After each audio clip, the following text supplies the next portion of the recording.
Hello everybody! Welcome back, welcome back. I hope you've been having a good week. Thus far, I guess it hasn't been much of a week actually. Hello everybody, hello Zoa, hi Simon, hi Besosu, hi Farinai, welcome, hi Harukito, hi Kadia. Welcome, welcome, welcome. Hope everybody's been doing well. We're back with Blueprints finally. This is a game I really specifically did not want to have to take a break on, but life happens. I wanted to finish it before GDQ or SGDQ. Did not work. So I'm just gonna sit and pout until I can watch those runs. Hi Lee, welcome. But I did see that one of the runs was like a minute. Which I assume is like all clipping. The backwards long jumps I often joked about turned out to be a reality. Yes, hope everybody has been doing well. I am just feel like a broken record when I say I'm busy, but it's true.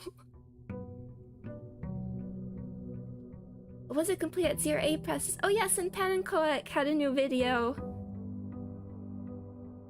Oh, so good. Okay, I have to reorientate. I was getting... Hi King, welcome, welcome, welcome. Glad you're in a good mood. I was reorganizing my notes. One sec. I think we'll just do... I don't have an exact plan. I still need to fully fill out... all the letters. And I still don't have the concrete goal. There's some sort of... Because I haven't actually been to the antechamber again. There's a key there. We have to like lower the thing in the foundation. But I wasn't like super striving to get there. It's just sort of... And we have all of the...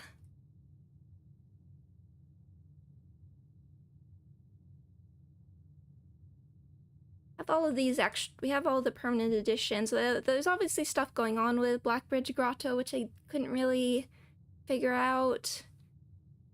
But extra steps. But let's go check out the gems. We'll check out what's back here first.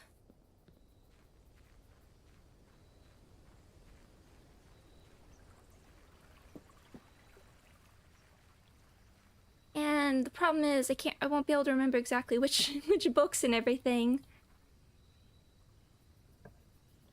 Oh, Schoolhouse. Perfect. We're still working on that. Not as good because there's the fruit. Why is War of the Roses taking place in chat? Is that because of the top chat thing? At least I figured out how to take it. Thankfully, somebody did post a little thing that you can put in the code so it won't appear in on-screen chat. I like turned it off on my account. You can turn it off. It's a weird thing. I think I've seen... So I turned it off, but unfortunately that doesn't like... I'm using the pop-out chat for OBS, so that doesn't actually help it. Allowance. So I am willfully ignoring it because everybody is important and I don't... This doesn't feel like a... Like what's the point in like this case? Oh, Fahrenheit, thank you! Thank you for 11 months. Yeah, one more, and then everybody gets... There's the new emoji, it's the feather, I think.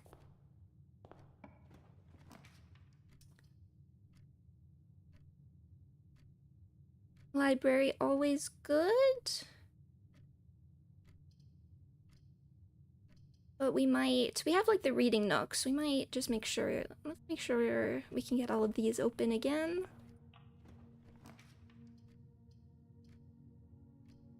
Not block these off. I mean, is there an actual function? So you can turn it off in like settings somewhere.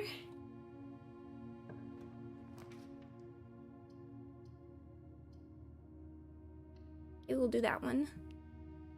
Little incentive for engagement. I would just wish it was optional. Like if I was trying to do an event or something, sure.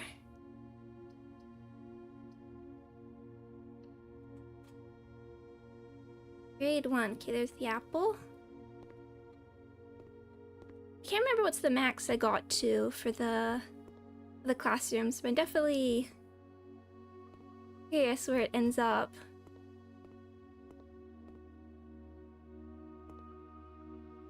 Because they teach you a lot here.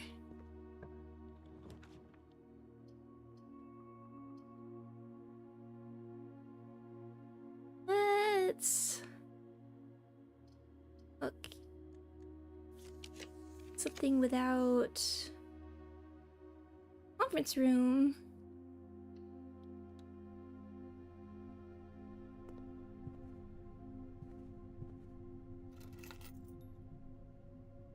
Deposit box key 304. So if we have to backtrack, this will be useful. I know we do want to like get rid of our dead ends, so if there's like something here.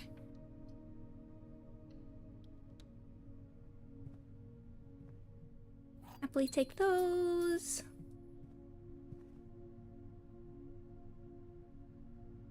And like try and put one down here. Just remembering. And I have to turn. Oh, let me turn volume up a little bit. I forget just how quiet this is. I don't want to bump it up higher because when it does get loud.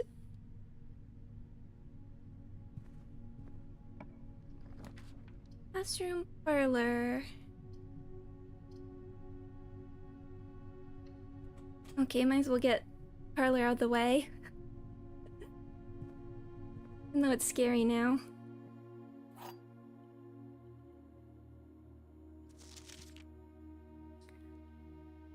One which displays only true statements, one which only displays only false statements. Only one box is a prize, the other two are always empty. Okay. Time to lock in. The gems are in the false box. The gems are in the false box. Only one of the other boxes is false. Okay. Okay. So that could be...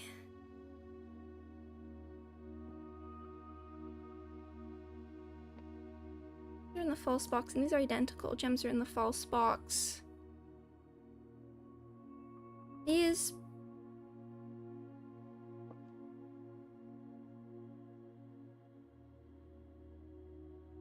These both are the same. Hold on, okay. Oh yeah, was it a birthday? Happy birthday! Happy birthday. Not sure if it was you or somebody else, but either way, happy birthday. Always somebody's birthday. Somewhere. Whether it is you or not. I wish you a happy birthday anyway. Gems are in the false box. These agree, so let's say... Only one of the other boxes is false. That's true. And one of these is lying. Which would mean the gems are in the... Okay. Means the gems are in the true box. Okay, definitely. Happy birthday, Zola.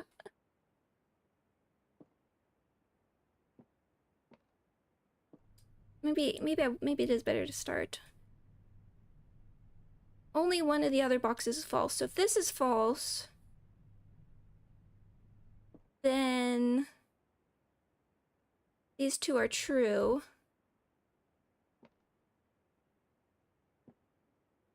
Which I think does work. Or the gems could be in here.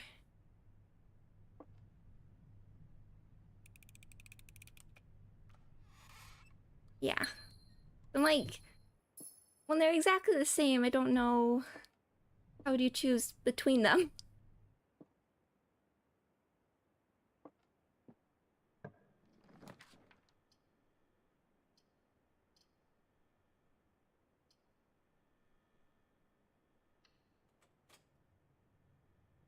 why don't we go back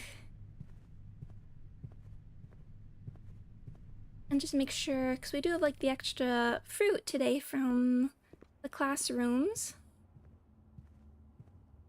Maybe we can try and fill out like some dead ends here. Get steps from this one. They're an item.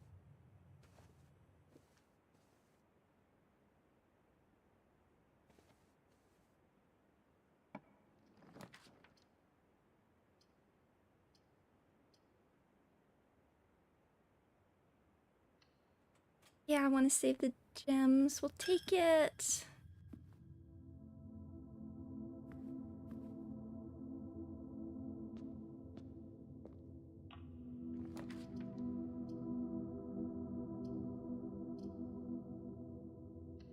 Then we can stick like a dead end down here.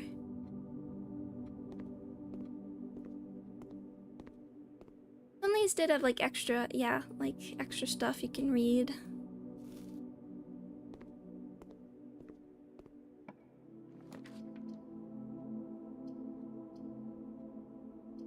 I think we're okay.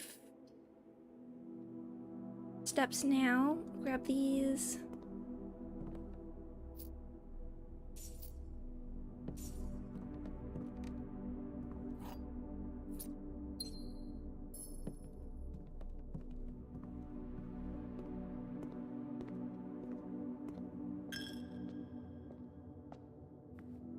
And then we won't have to go through that very much.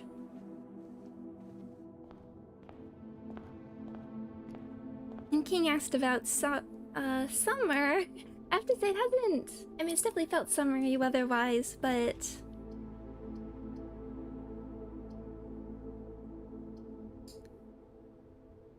yeah, maybe we have nothing to like combine here, so let's do library.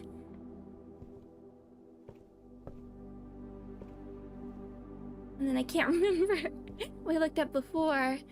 I definitely felt it, but like when you just continue with work and just go straight through, it doesn't really feel like summer very much.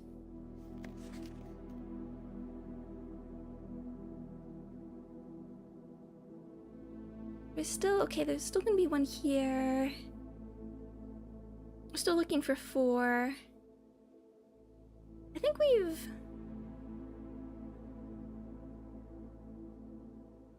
Can't remember what Realm and Ruin is, so... Seer's Guide. Why not? Mind myself anyway. Oh, bookshop. Oh.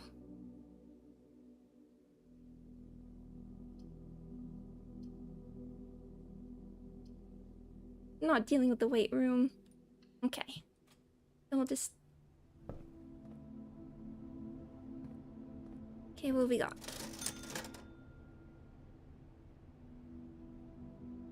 Sledgehammer gem. Take gems. And gem single. And we do have to hope these other rooms work out. Yeah, I feel like I'm being clever and then I'm being careful at the beginning and then still get locked out. But it's good to have the access for the classrooms.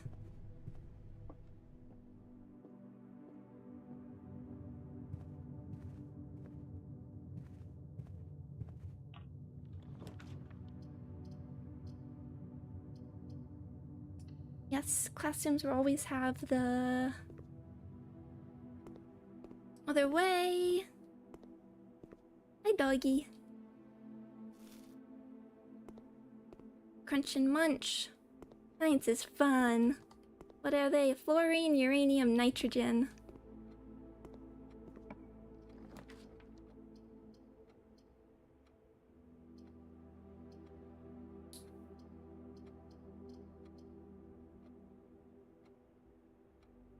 Only real option again. Careful. I mean, it's good. This gets us Definite library.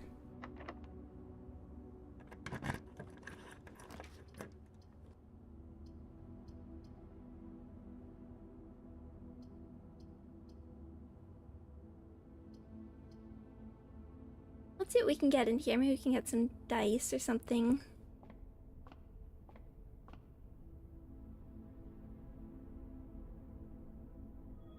A gem?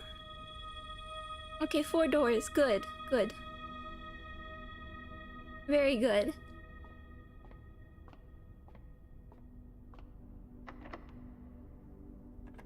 We have to be careful of everything being locked.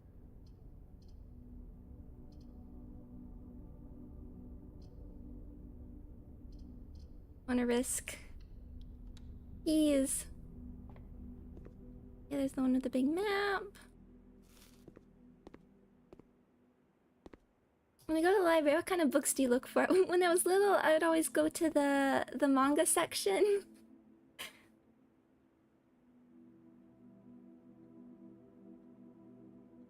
Which I bet it's better now. I bet it's better now. But it used to be when you're at like the, oh, thank you very much. Oh, +2. When I was much younger and it was like at the smaller local libraries and stuff, it would be a very strange collection. It would just be like random volumes. You might have like volume 24 of Naruto and volume 1 of other random things. I guess it was just like donated and stuff. Then happily take that for extra extra doors.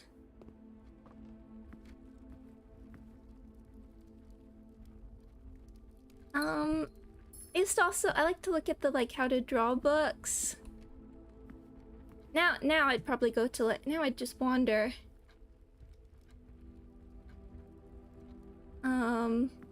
Yeah, local libraries manga. Most of the ones, even the smaller ones I've been to did.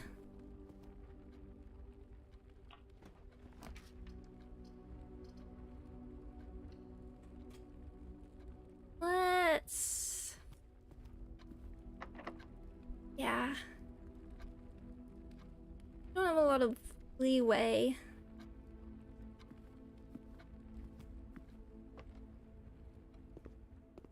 Grade 5. Okay, yeah, I actually don't think I've been in this one. Draw 2 things. Okay, so this is definitely, if you haven't figured this out yet.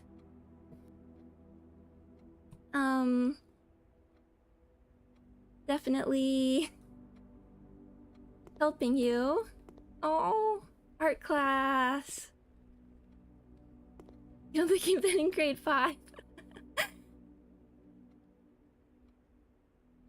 Well, it was year 6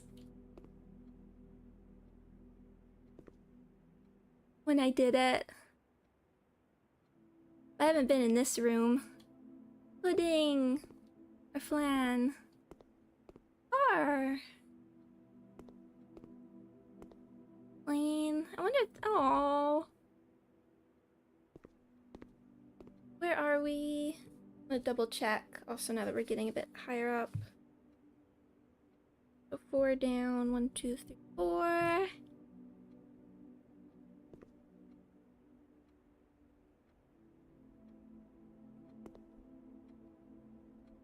This is like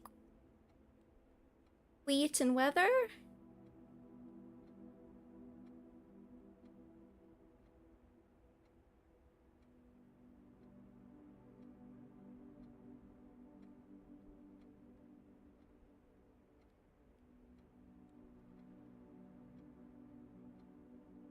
Or rain and grain? Oh, that might be better.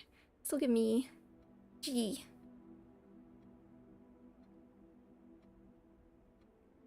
The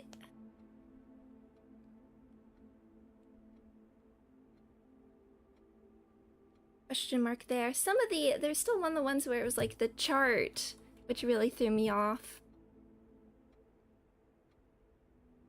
Let's check out. We squeeze around here. Art prompt.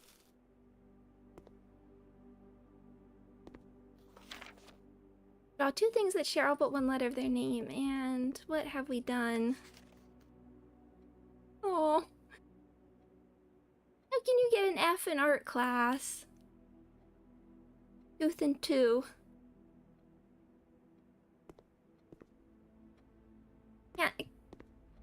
Can't you get, like, attempted? Oh, robot and root. Why is this one a B?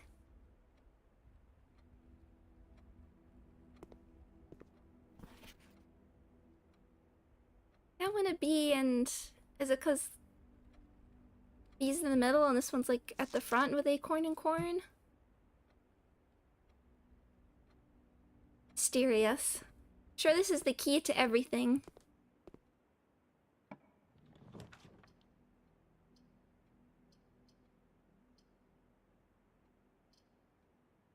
Can we get another one that has like 3, but yeah. Oh, B is the missing letter. Oh, I see, I see. I missed that part. Hi, Tenshi.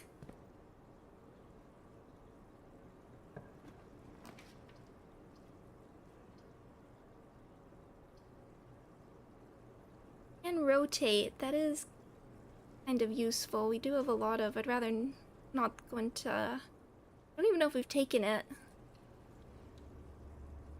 And throw ourselves onto like the other side now. We're 3 down. Spine and pine. Okay, yep. I am missing like the letter here. Yeah.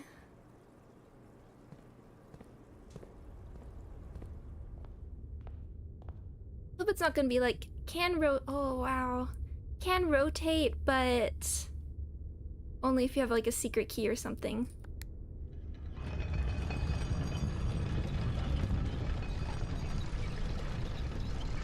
I guess this doesn't guarantee they'll be unlocked or anything. This is cool.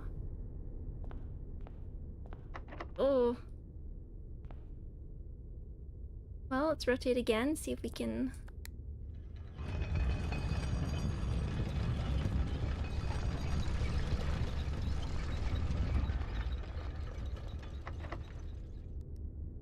I think this gives us like, can get like one with like 3.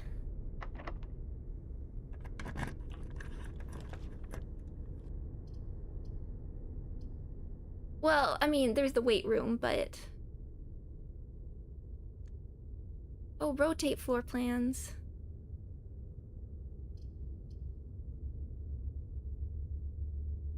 I...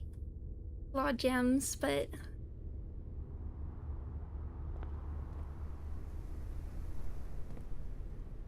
Do this, yeah.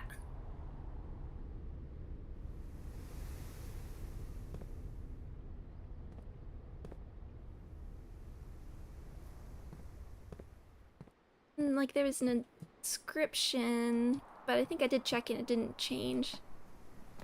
Oh, courtyard? Happily. Will give us plus. If we can open these other ones.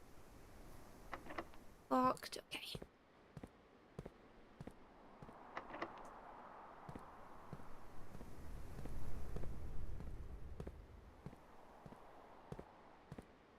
Ooh.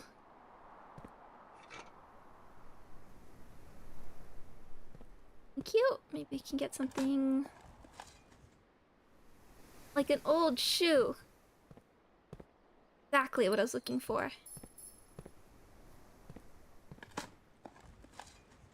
Coin?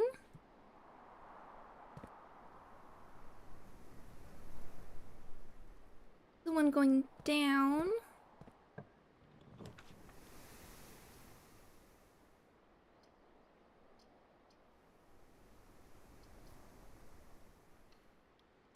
do that. Okay.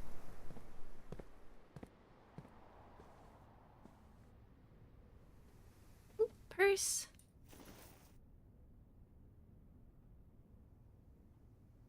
And just really hope we're not running into... Well, if we go back up and try and... Classroom, hall... Don't want the weight room now. Let's see what else we can learn. Oh, space! Oh, cupcake! How much is this worth? 10!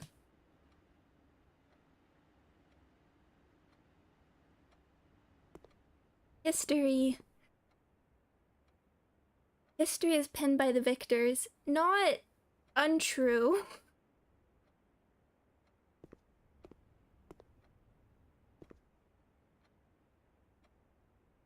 Yeah, okay, chart and cart. There's one time for one of them, I don't think it was as obvious what the chart was meant to be. I don't remember what it was off the top of my head yet, but it was really, really struggling. Okay, so space.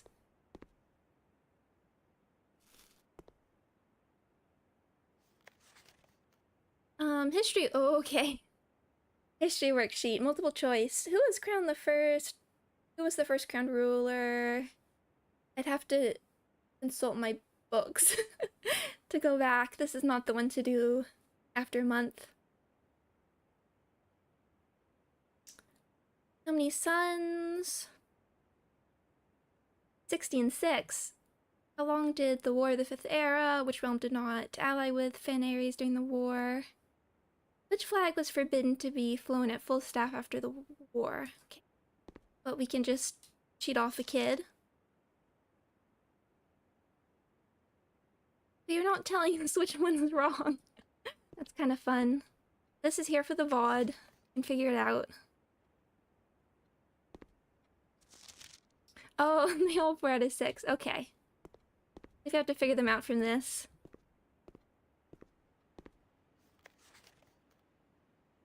%. Kids aren't great at history.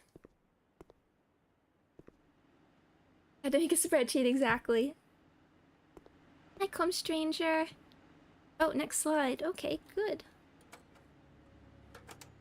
Okay, let's take a look.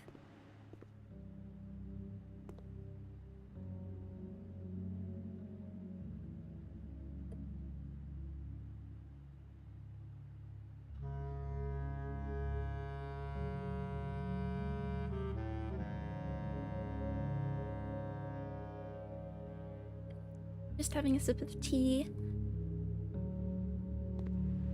Because we read like the uncensored history book. Oh, it was just like a dusty slide. That wasn't even space. I wish I remembered a little bit better.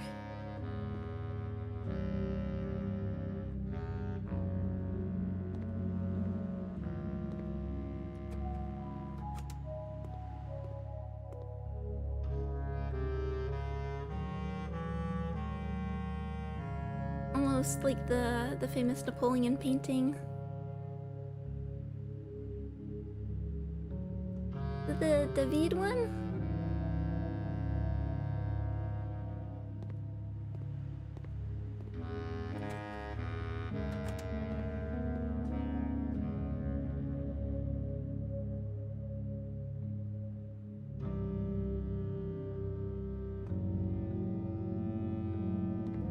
Love the lore in this game. I can't wait to like actually put it together though. Oh, look at that, like airship.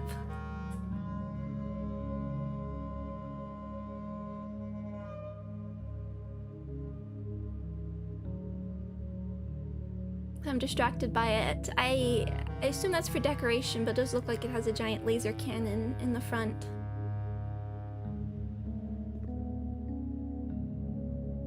It does feel very like a Napoleon paintings-esque. We're gonna have someone on a horse now. Back to the front. Chart and cart.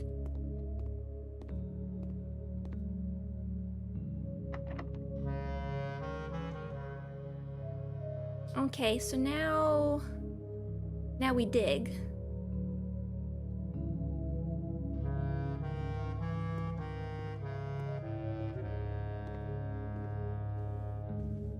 We need keys.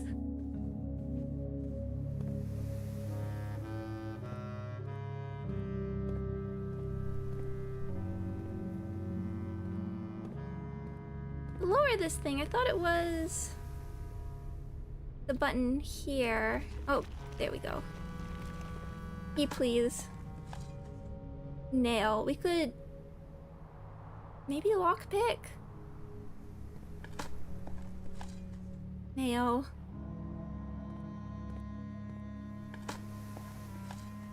Coins. I think there was one in the aquarium. Let me in, it was going well. I like this Rotunda.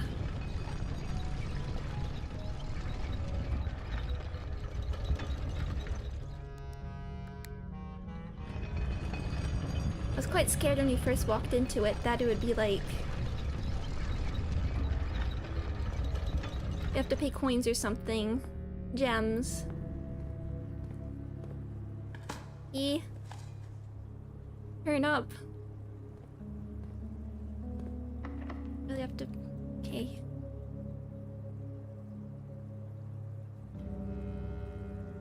Definitely. Did we check all the. I think must have checked all the cloisters. Is there nothing?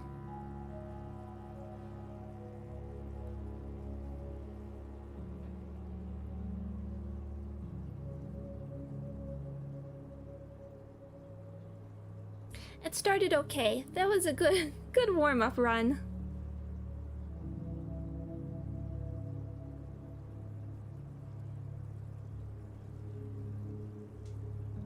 Didn't like spread anything, reading nook. Okay, warm up.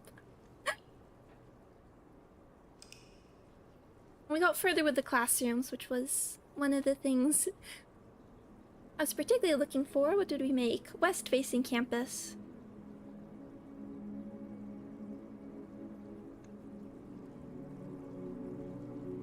New rooms 1. Oh, I guess I hadn't made the rotunda. It is expensive. Also, I guess we're in the new season of anime. I always like to check in if anybody is watching anything fun. We watched the first episode of the Kamisubaki anime.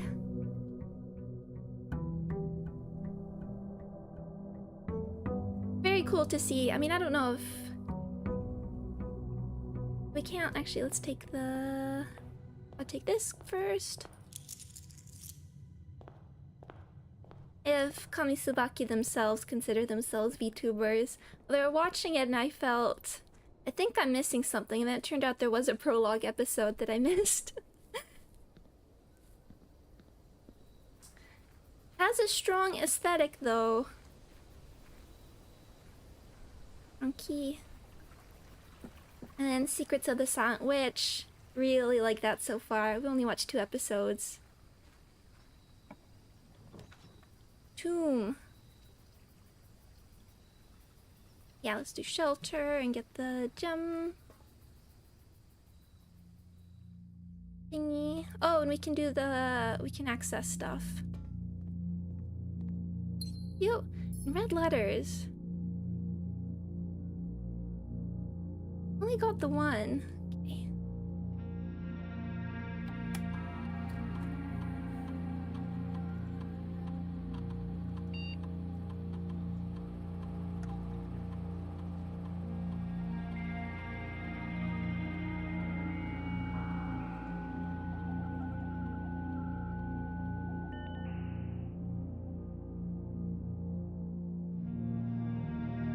Take this.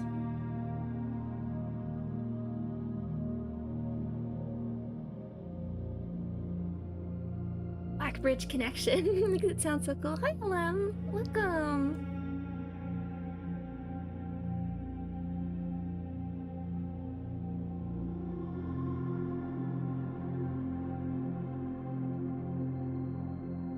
Ooh. Okay.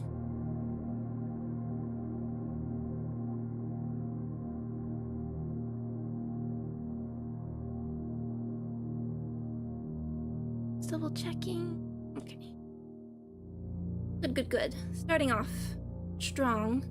Now we could take the weight room and reap the benefits. Oh yeah, there is the new panty and stocking. When did the first one air? That's one of those like sequels that people thought would never happen.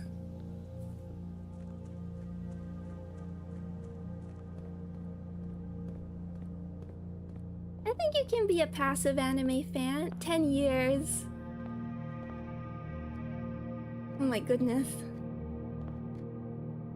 I feel like there has to be a sweet spot between, because then I don't actually know many people watching it.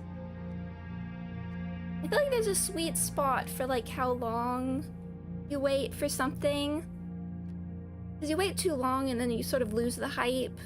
And then I feel like maybe we're in that like spot where it's lost the hype, but then you wait even longer and it's been so long that it becomes more hype.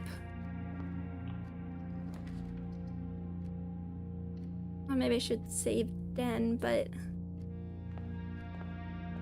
this is like the closet. I think we can chapel.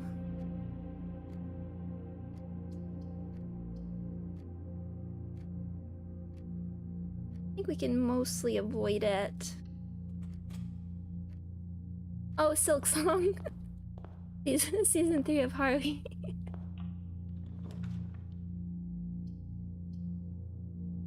Certainly.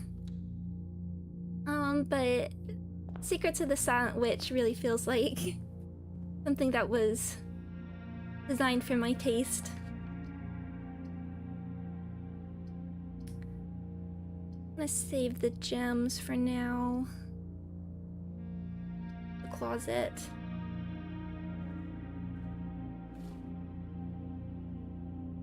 Oh, and the first episode of Harmony of Mifui, which is about a cappella singing, because I need my dose of like some sort of like musical type anime. Hi, very old man. Welcome.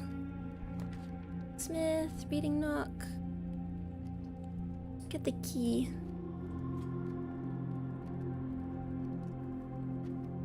Let's check up here. Kitchen, storeroom. Do I want to keep stuff open?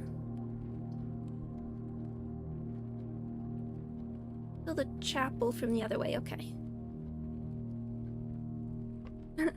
Oh yeah, I've heard about the geology anime. No, I like that stuff when like extremely specific interest. Slice of life, yeah.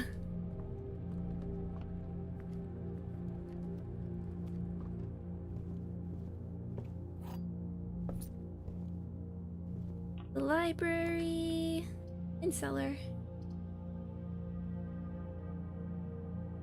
So we have to go to the... I'd like to still... only one. Okay, we'll go through the chapel and try and get something that goes up. This room feels like there's a puzzle. Like, this just looks like designed to slide out. Wonder if I like... if any of these are message in a bottle? Because I wonder, is the cloister... The like cloister button was so hidden, and you presumably could figure that out once... No cap. Presumably you could not figure that out. You could maybe...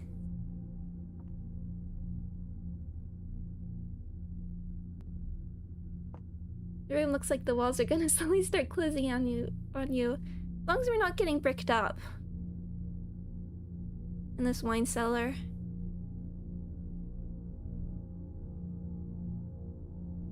Not the cloister. Yeah, the cloister. We could maybe like luck into that button, but break the glass.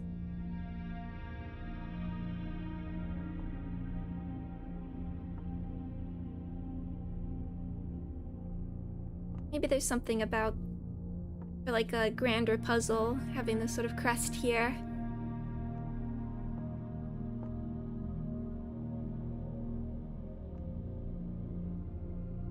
Okay, just like Montresor, we are going to skedaddle.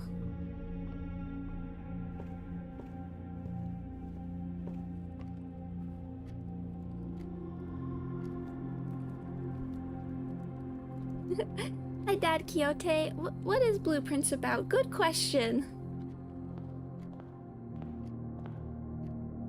I can't say I'm entirely sure. Oh, so many gems. If we get locked out, at least re-roll here. A courtyard. The courtyard.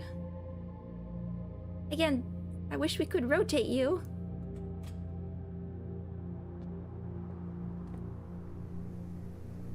Oh, shovel? Maybe... You're mostly... coin. You're basically the heir. Not the heir, but you're part of a big family. And the sort of beginning, you're told to reach room 46. And then you enter this sort of roguelike system where you build rooms and try and solve puzzles. And there is a lot of lore that's happening in the background that I haven't, about like the history of the family and the history of this world, and particularly like the country it's set in, that I'm slowly peeling back. Not too deep in yet.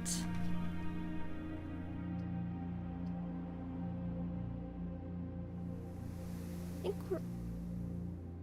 Tree again, we can...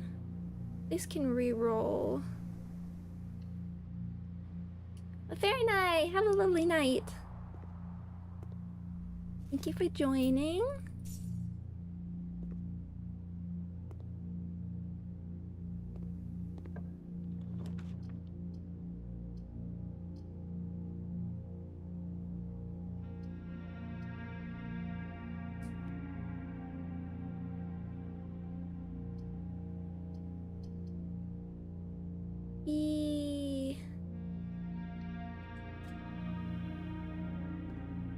Oh, treasure map. I haven't really been able to do this, I don't think. Okay.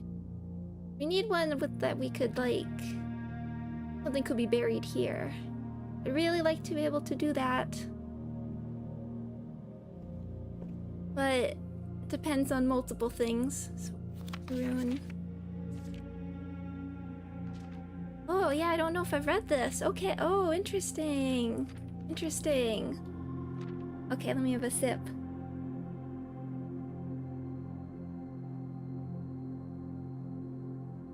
I like where this is going. Oh, this is one of the ones I bought. When the scholars of the First Era found any hidden things, either of natural sources or resulting from creations of man, they are accustomed to record these in various signs with the aid of figures. They did this in order that the sigils of the realm might not be understood by strangers. Oh, I love like a system like this. Historically speaking, sigils are not a new tradition. They've been found in every era and every culture and predate both written and text and heraldic arts. However, today when we use the term sigil, we are referring specifically to realm sigils, those crude circular marks of designation found on royal artifacts, buildings, and older documents. This book was written to make simple the understanding of these fascinating glyphs and to clearly display the correlation between each sigil and the iconography of that realm's royal art. How is the image of a leafless burning tree seen in geometric lines, and what does that tell us of a kingdom's history? Each line, each circle, and each variation tells a story of the land. Even the adorned borders around the sigils have special meaning. The sigil. To understand a realm sigil, we must first dismantle the symbol and identify the individual elements that make up the whole. Each sigil is composed of 4 things: the core, the dividing lines, rays, the moats, and the border. The core. At the center of each sigil is a unique shape different for each realm. If the core gives us a name, then the rest of the sigil tells us the history behind the name. Still, it is important to be able to identify and distinguish the core as the first step in deciphering any sigil, as all other parts are meaningless if we don't first know the place we are describing. I'm trying to think if we've seen these before. Maybe on some of the big maps. It was just didn't mean anything to me. It's just the Witch Hat Atelier magic system. I was thinking that. Several example cores taken from the well-known sigils. Yeah, like Witch Hat Atelier, it has such a cool system. I love a cool magic system. Like the fact that there's I don't want to talk about even like the beginning of Witch Hat Atelier is kind of spoilers. But oh, I can't wait for everyone to be able to discover it from the anime, because it's one of those ones. It's like Dungeon Meshi, which I had read before the anime, and it was always known that like it's really good and recommended it, but sometimes it takes the anime for people to for things to become sort of more accessible. Hi David, I am good, thank you. It's cool. It's been busy. I haven't been like super productive on the thesis recently because I've been busy with work deadlines mostly and some other stuff going on. See, Orinda Aries, Fen Aries, Araja, Aurorika, Arch Aries. Okay. I'm wondering if I should write these down or work with use the VOD later. The rays. Spouting forth from the core will come several dividing lines, splitting the sigil into pieces. From one sigil to another, the rays will often differ in number, style, and form. Studying the differences in these lines will immediately reveal several things about the realm. Transportation, number of rays. Counting the number of dividing lines in a sigil will reveal to us what method of transportation was prevalent in this realm. That's not what I was expecting it to mean. Were they a seaside kingdom that relied on ships, or a desert domain that might have employed camels to cross the sandy expanse of their lands? Let's see, naval capabilities, compass, roads, crossroads, horseback, train system, aviation, camels, turtleback. We learn something fascinating about this world every day. Turtleback? They've got to be like giant turtles then. Or maybe everything... Maybe they're regular-sized turtles and everything in this world is actually small.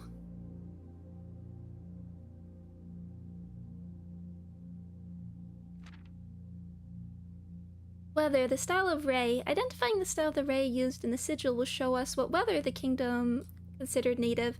Some are intuitive, like the jagged, lightning-shaped lines to indicate stormy lands. Normal temperature, foggy. Wavy is extreme heat. Rainy, rain pouring down. Stormy is jagged. Dotted line is snow. Windy, bent. Moats. On each sigil, floating between the rays, are small figures called moats. From the shape and style of the moat used on the sigil, we can tell the type of society a given realm proclaimed.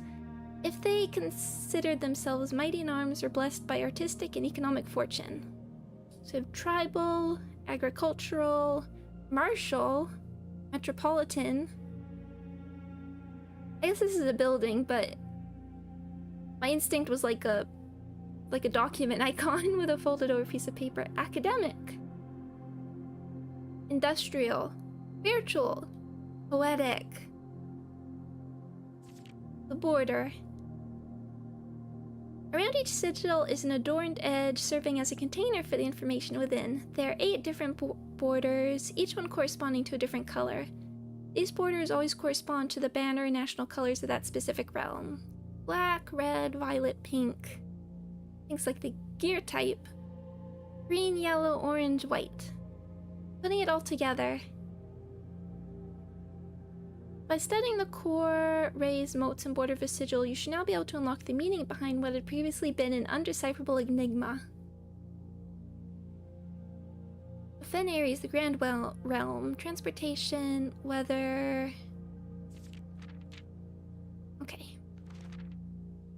Society, militaristic, banner, red. Okay, so... I'm sure... I want to believe this is familiar to, like, one of the, like, world maps. I'm trying to think, like, how this will... I guess perhaps there'll be, like, a puzzle where we'll have to figure out what is what by putting together a sigil, perhaps. I'm trying to think also where, like, what it would tell us puzzle-wise at the moment.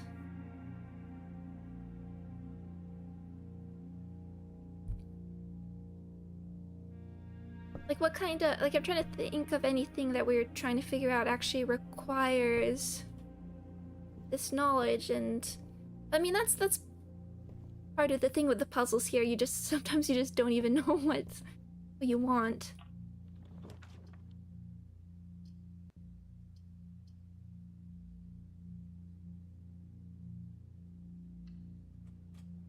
Try and get, like, we won't have enough money here, but let's take a peek what we're looking for. Okay.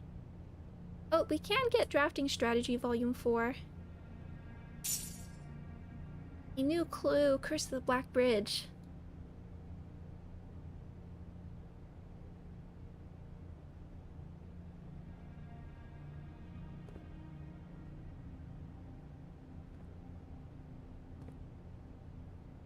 Any sources where I can learn about what grad school actually is? I mean, in general, it's gonna vary so hugely on where you are. I mean, not just, like, what country, but, like, every school works differently. I mean, I say that as, like, both when I was, like, researching grad school and beyond. It's gonna vary so much, so it's hard to, like, give, like, a general... any sort of, like, general resource.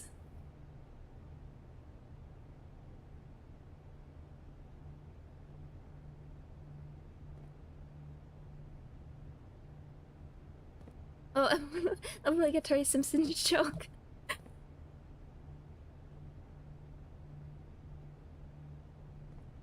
Shame. I don't disagree. I wish it gets complicated.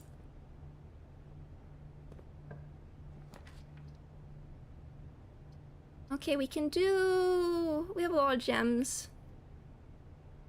We could just try and, like, open up a little bit. Now, the worry, of course, is keys.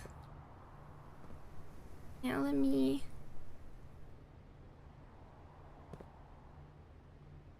come on. They pressed the wrong part or something. That's why it doesn't go down. Any of these unlocked.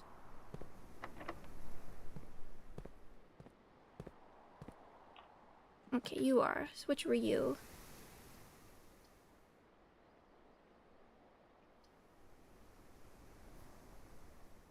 I do want to be...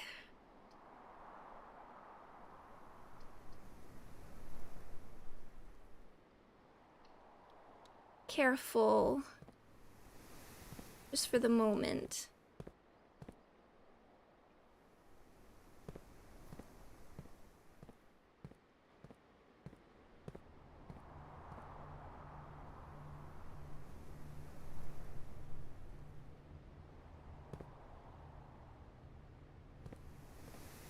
Okay, let's get this one open.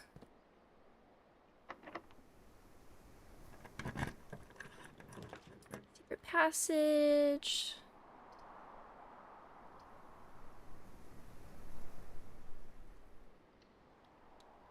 Where these are gonna be locked as well.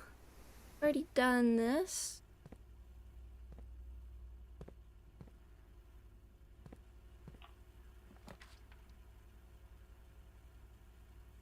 If we can buy some things.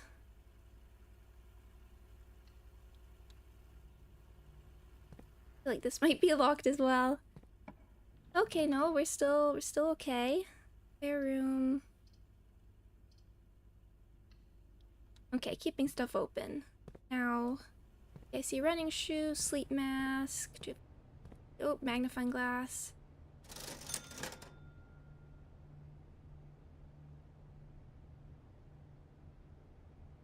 The magnifying glass just in case.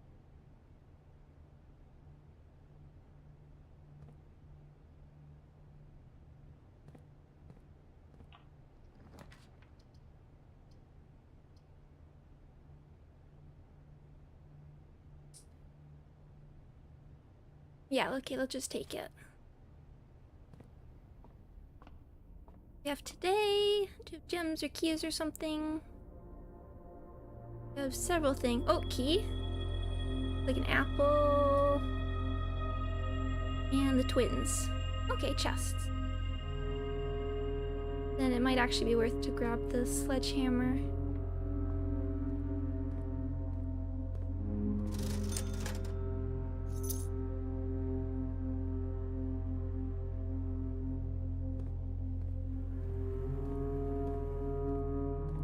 There's bedroom. Dining room over there and dining, so that'll give us food. Anything in here? Secret passage.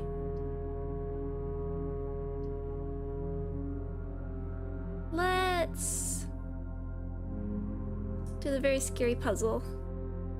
Ooh, apple.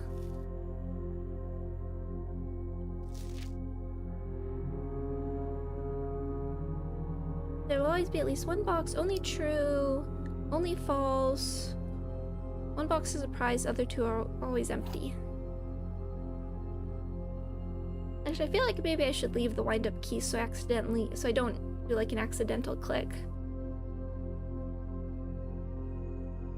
The gems are in a box with a statement. Okay. Blank. The white box does not have a statement.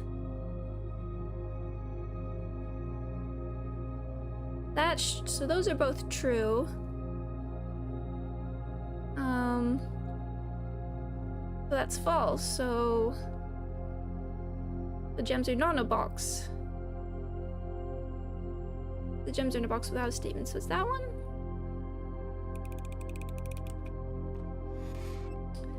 Okay, that one wasn't so bad.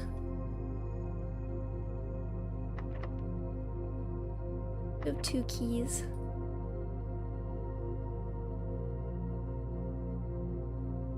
Maybe we'll try and do it through the cloister. What's that? That replenishes us. Trying to get this thing.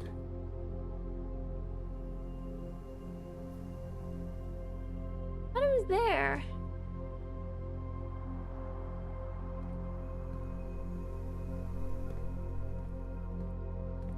Yeah, really good ambient track. I always worry it's like too quiet for stream.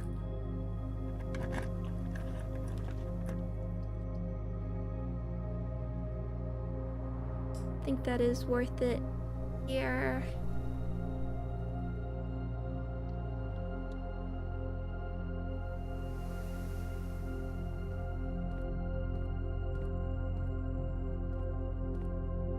Okay, so that doesn't matter so much because that's the one attached to dining room. Your passage, weight room. It's still a shelter day, isn't it? So I could It would be nice to get the locksmith.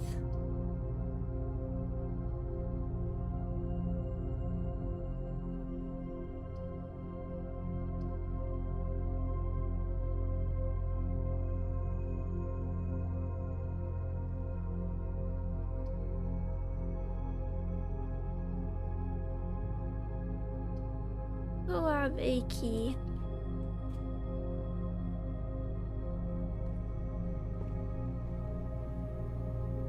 Oh, it's one of these.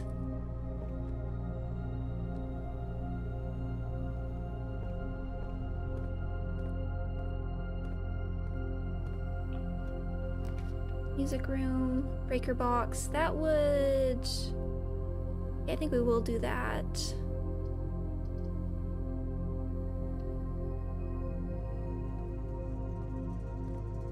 Here. Or one. Or just checking. Stage and stag. Okay, yeah.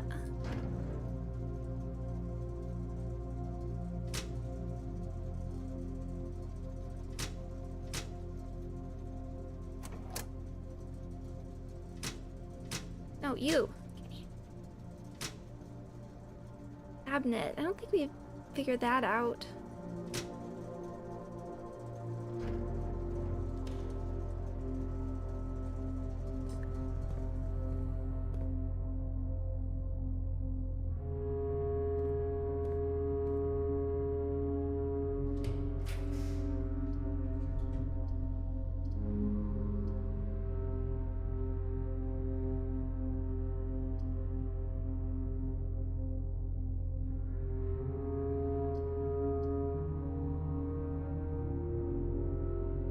We do have a reroll above weight room. May I have... Wait, I have no money! I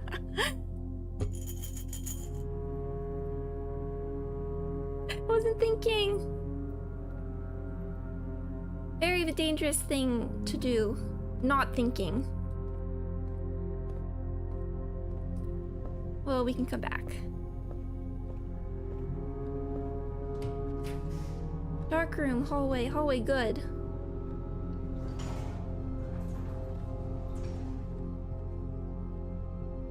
Two,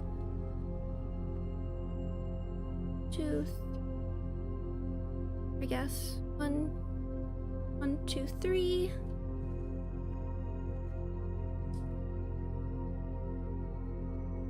What was this? Plane, flight.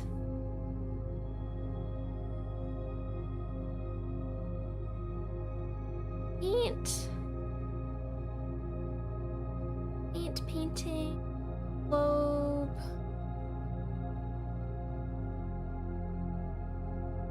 Brush. Is this?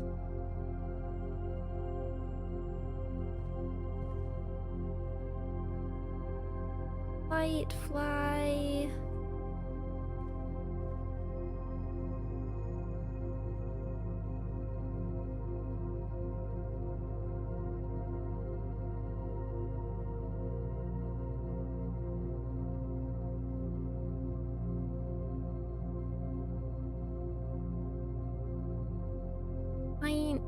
I have an A written down.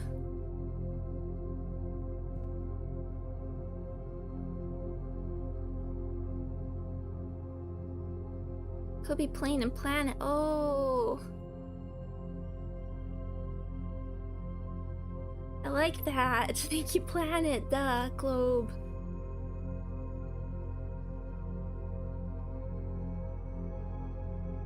Okay, so we have something small. Eights. Dates? Dates, maybe? Figure out that letter. Some of these just...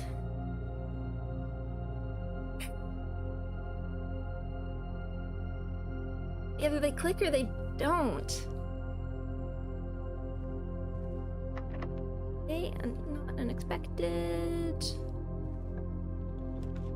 Servants' quarters, workshop. I would not mind. One key for each bedroom. I want to keep that. If we can like work our way down a little bit. Our battery pack.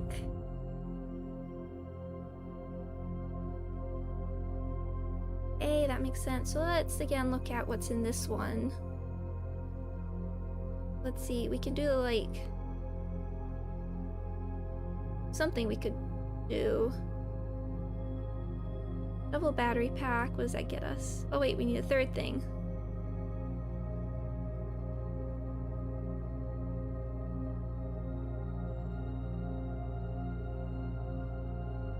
Secret third thing. Everything seems to be... Oh, treasure, I forgot. There's no secret dirt in here, is there? Well, it's not that we had many options.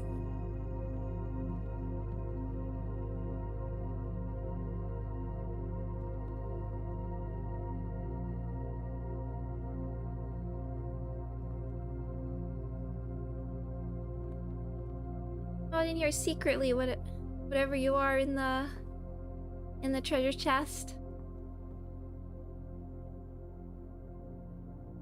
Okay, let's see if we can get something that goes down, and we can, or at least mail room, boudoir.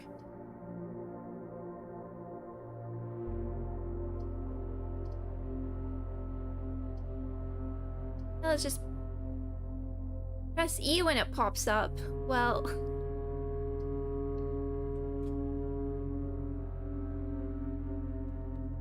it didn't tell me that.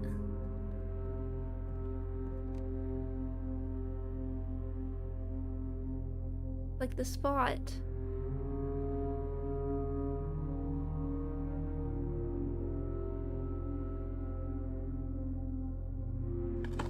What?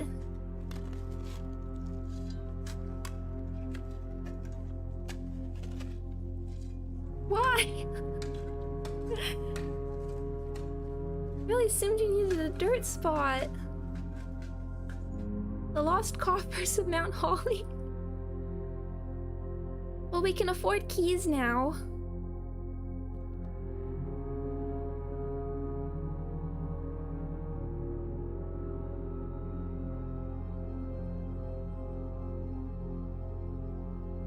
I guess it makes sense. I guess you could.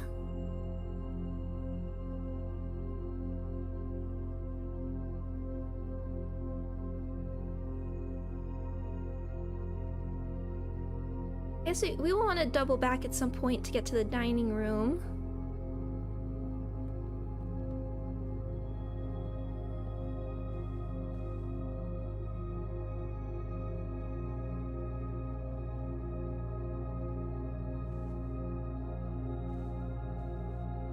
Okay, so we have something that ends in 8s.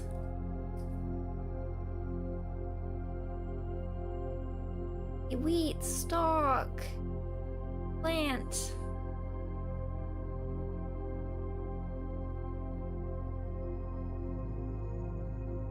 Like weather, rain, green and rain. Gates. Small gates, 8 dates, cracks. Green and grain does seem to make most sense. So we have small something if something small gates, 8 dates, crack 8 safes. Okay, I'll have to take a look at like maybe the gates outside. That's what this is. I would like to crack these safes. Locked. We will be able to get some keys. So let's do it. Pool. And not that many like options to go up. I already have a date in that room. Lights on.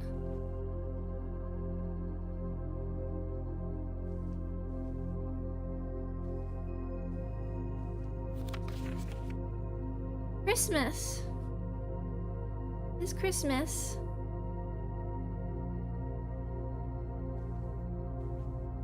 Presumably. Forget what they use here. 5? What? Whoa!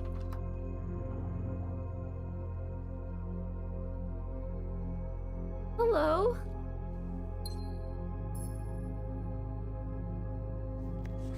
For 4. Okay, hold on. I'll write this down in case.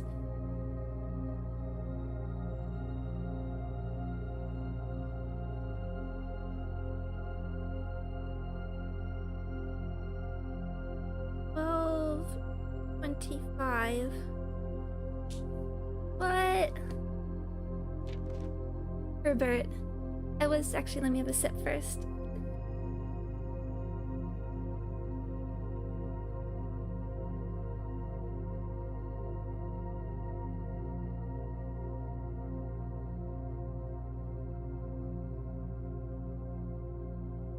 Herbert, I was distraught to learn that you have chosen to omit the details of our dear Marion's disappearance from the public record. It is no surprise to me that the royal court would want this embarrassment as quiet as possible, but I'm shocked that you have so little regard for your niece that you would play the king's scullion and stoop to kissing the foot that treads upon her memory. She gave up her family, her fortune, and her life, and all you can do is think of your name. Having never had a family, name, nor fortune of my own, I cannot personally condemn you for faltering in your commitment to make the same sacrifices she did. But for the love of God, do not, by that same display of weakness, clutch your petty assets so tightly that you undermine the cause that she forfeited everything to further. Our countrymen must be made aware of the price she paid, and must be made to see the color of the flag she flew as she rode into the darkness of 100 nights. To deny her story is to deny her life. It is through your silence you bless this betrayal. Our son, Simon, your heir, will inherit a fortune of lies that will spit upon your grave when he learns of your cursed foolishness. Needless to say, we will not be coming for Christmas this year. Daniel.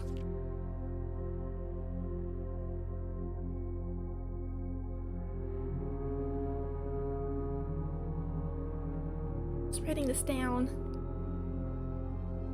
Oh. I need to see the family trees again.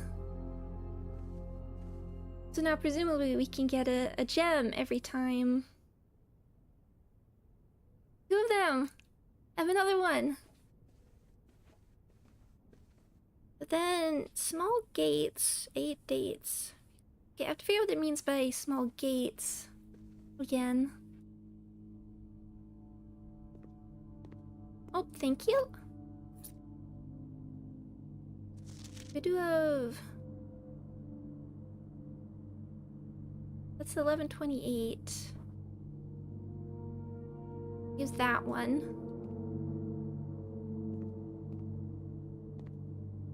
One, two, three.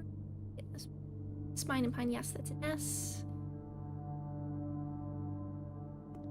We go one up. Locked.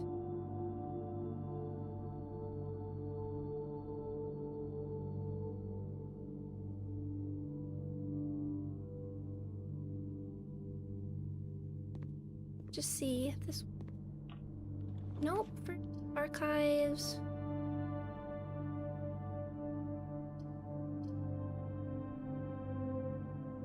More likely to draw red rooms while drafting.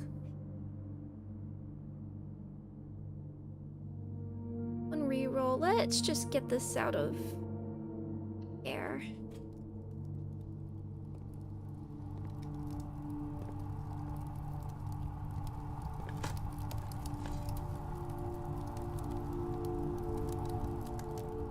Oh, 40. Can we get another book with that? I'm trying to decide what we should do with like this run. Should I have actually opened that then? I want to go back down a bit. Dining room, locksmith.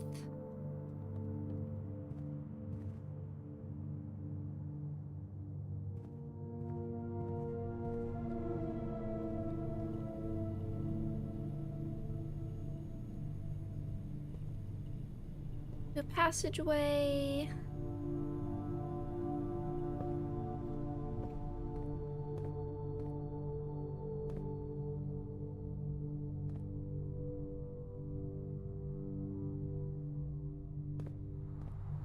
grab our food.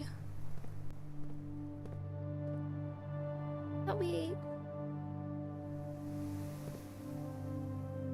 have to go one more. Was I not 4, 4, 5, 6. Oh, I had to go one more. Darn it. Okay. Let me in. There was like this one. I think it is worth.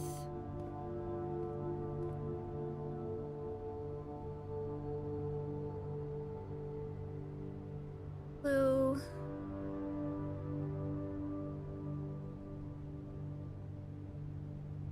We don't get like the combination of both bases. Is that what I was forgetting?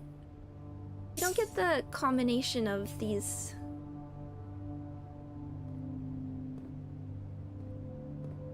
Two very often, so I think it's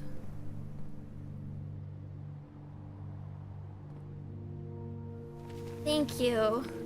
Again, have not played for a month. Getting a lot of money and bookstore. Pebbles. Let's take advantage of that. Can still come back. So going up from hallway.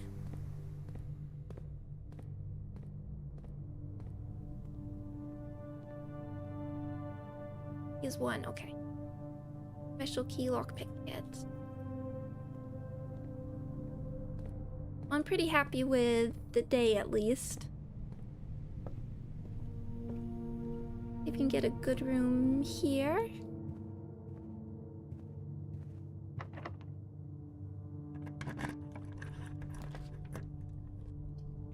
Oh, I made them hot. Hallway doors are always unlocked.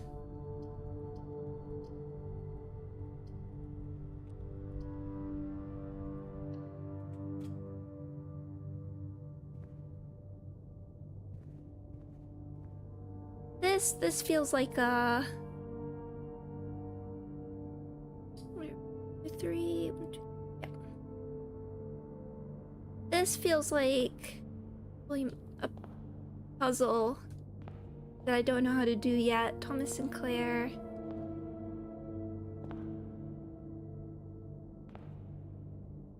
And the big hands. There's one of the rooms that has like the hand pointing down.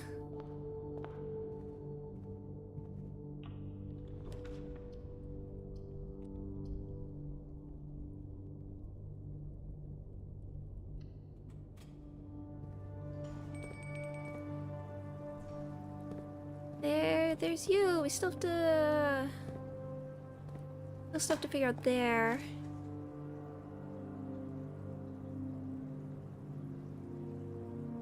Let's scamper down. Get food again. Rotunda rumpus room. That's coins. Coins for keys.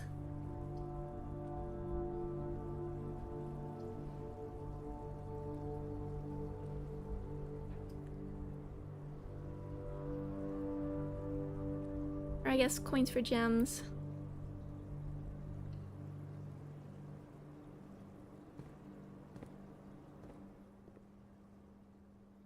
We haven't been here in a while, so you know what? Let's see. Let's see what our friend has to say.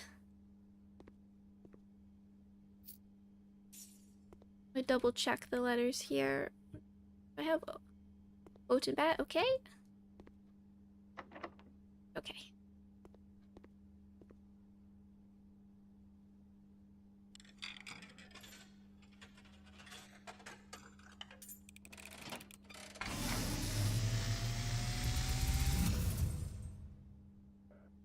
As it was foretold, I am awakened at the sound of a dropping coin. You find yourself face to face with the great Alzara. And I suspect you wish me to look into your future. Yes, please. The image is becoming clear.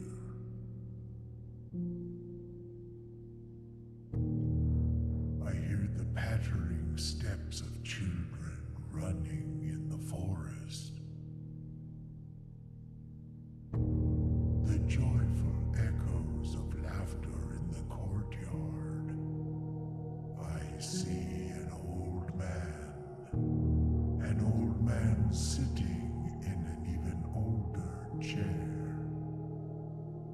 A seed that has served many generations, each with their own stories, each with their own secrets, each with their own endings. There is a safe in that But room. all in the same chair. What you have heard here has been foreseen by the great Alzara. Until the dawn of the following day, I will have nothing more to say.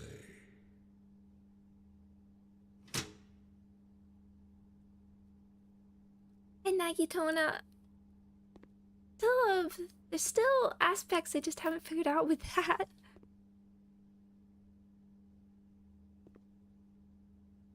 I know not what it means. Something up there.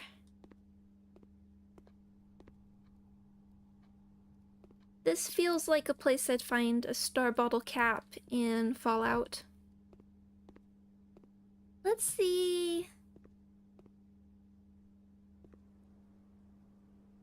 Let's do a backtrack for food and keys. Hurry, we're right below. Because either way, I'm pleased.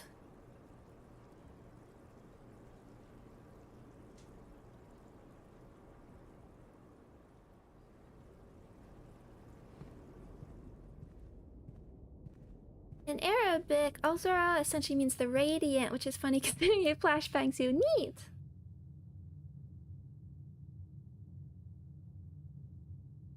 Passageway.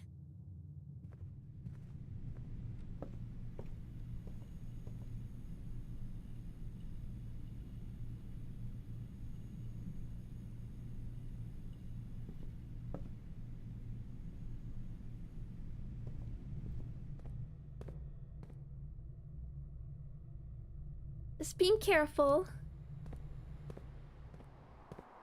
What do we have? Ooh. With lemon? Stuffed wild quail. I don't think I've ever had quail. Local Mount Holly delicacy. Served atop the plum I do with roasted potatoes, bacon lardons, and wild chives. You have a trophy room in your house. I've seen quail.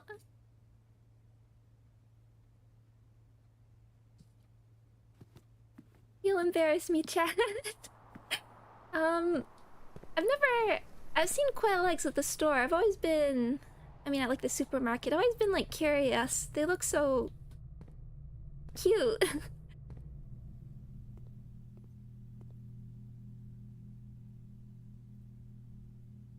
I think we'll take 2 keys from here. There's the special key.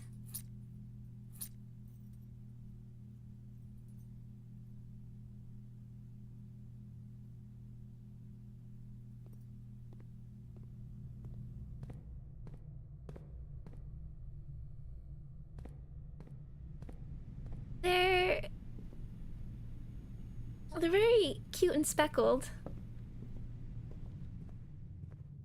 I don't know. I guess use them as like, cause you wouldn't get much out of them.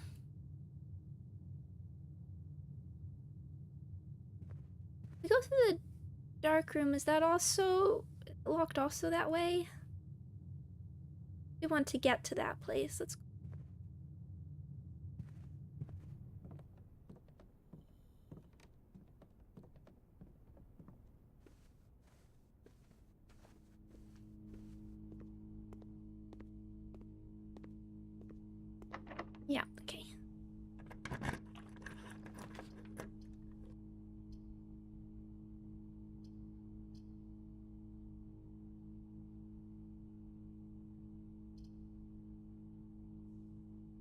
Fine.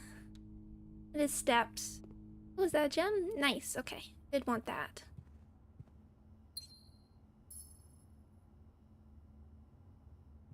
Okay, what do we have? Like...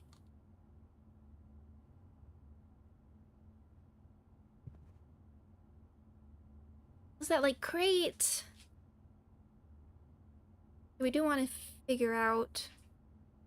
Crate and chart. Box...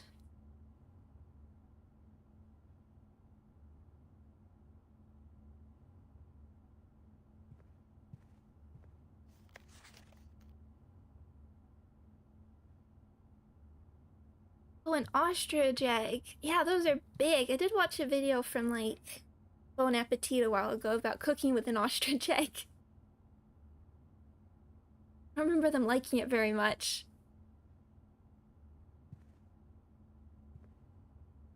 I think crate... In... Chart...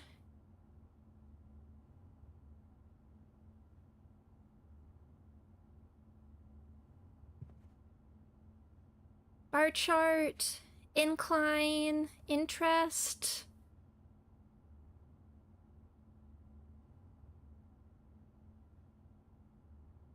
Paper.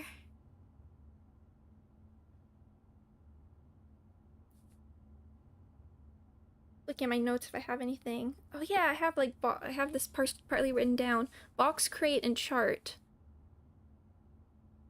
Arrow, up arrow.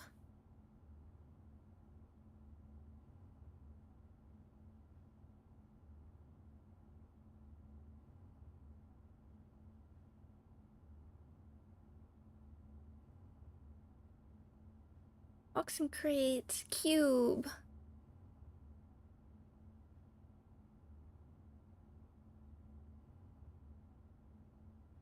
I have it written down. I can think about that.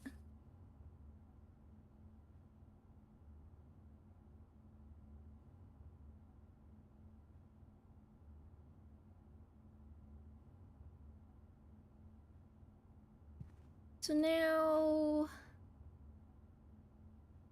go see where the foundation gets us.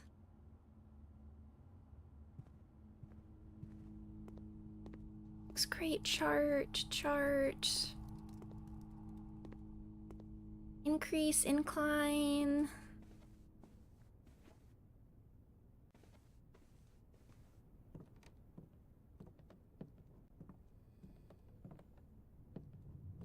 What I associate like a bar chart like that with is sort of like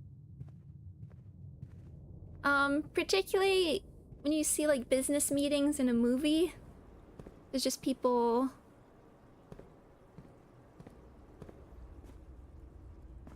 always having like charts but they don't really mean anything. Or in video games, those are always fun to see what the art team has come up with.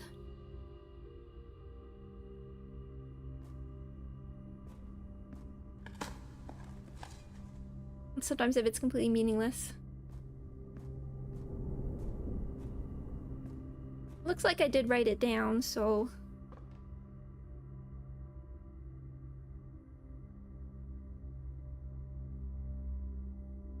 Goes down. Ballroom. I mean, if there's a time to take this one...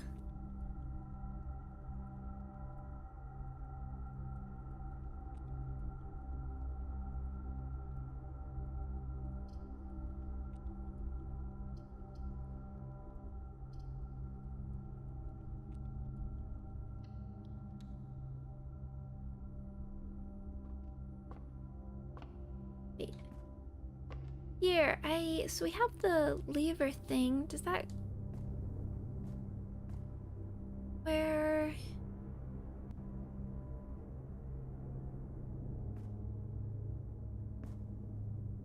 One question is, how do we lower that? There's like the lamp here, but it doesn't seem to be like attached to anything. How do we... The big middle thing...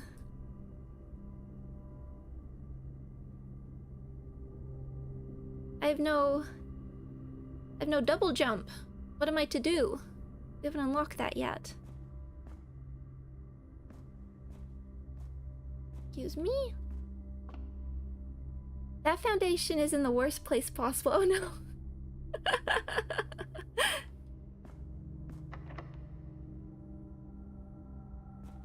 Jump! There is no jump! That's the problem. You can't actually use upward arrows in real money-oriented documents because it would be considered legally promissory? That is a fun fact.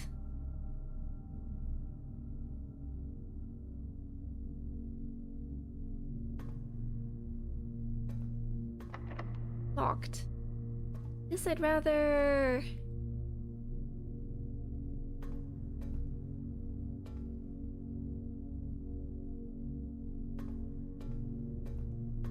Take this one. I'm pretty satisfied with this day. Either way.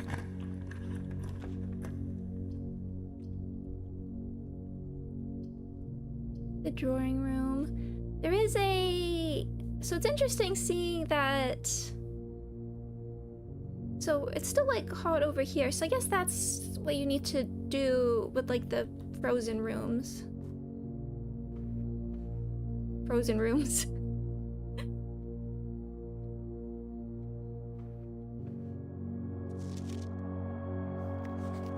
A secret. No, I can't even duck. I can run. Where are you? Down here. So let's see if we can...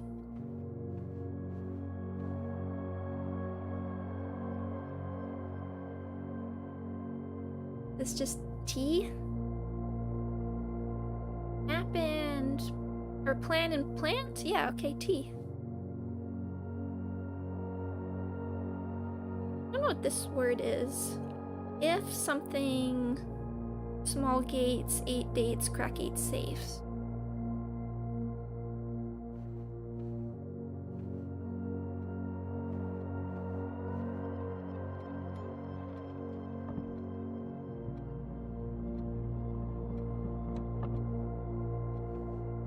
Was there something...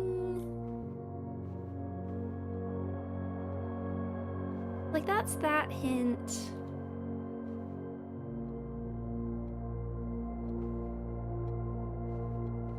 There is something sort of like about the stride here.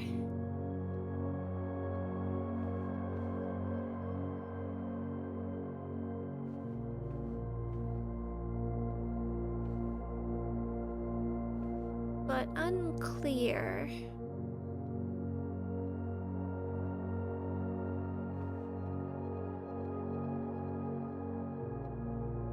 If we can actually...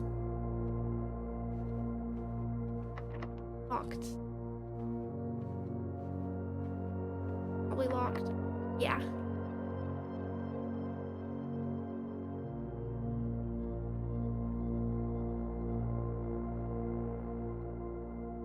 We're done here, but I'm pretty satisfied. Thinking about, again, the pictures in this room.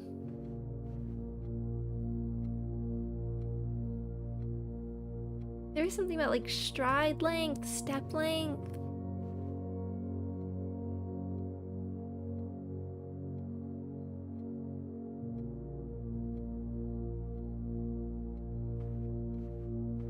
And the telephone, the rotary phone, never used one.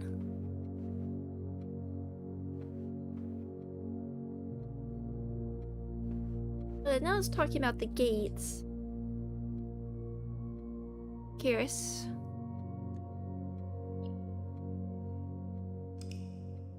But pretty pleased with that. We have another book to see if we can get in the library. Red Shopping Center.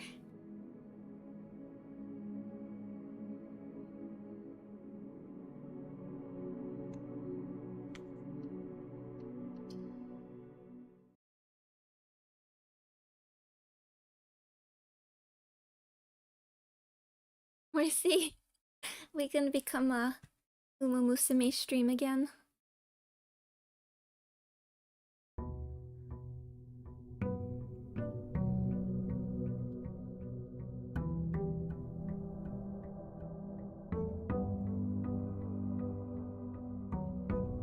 I mean, presumably there are like a handful of...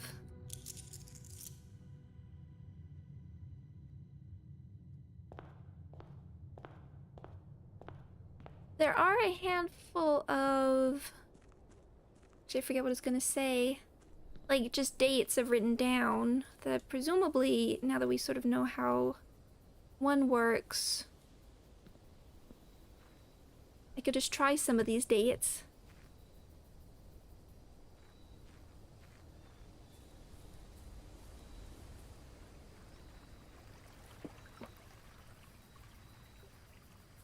Pretty.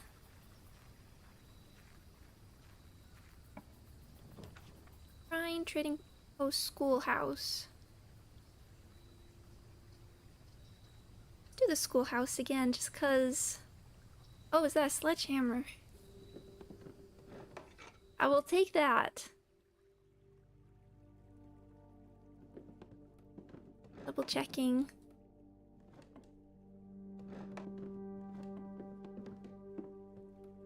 And there's still the whole fire thing here.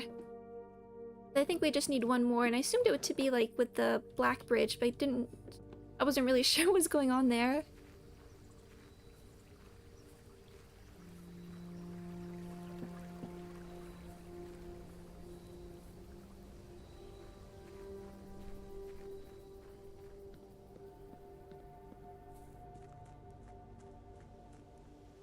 Small gate, so I don't think that counts, but I just wanna, because there's like the orchard gate. I don't wanna like waste a step, but I have to think about that. Maybe I will have to go back to some of my VODs.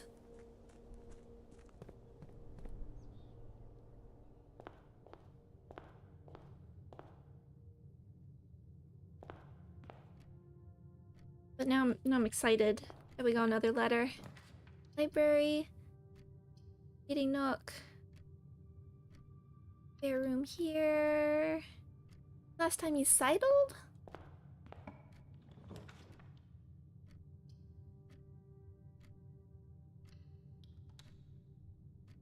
Okay, sure, let's take this. Can't actually ride horses, I'm allergic. Although I'm not really sure if it's the horses or the hay.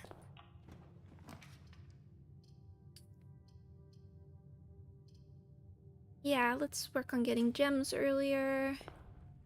Gems and keys. That's definitely a choke point.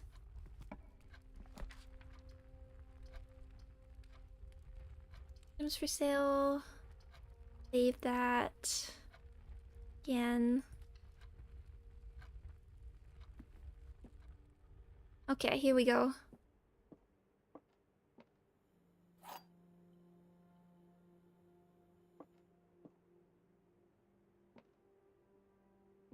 Do we know much about the team that made this game?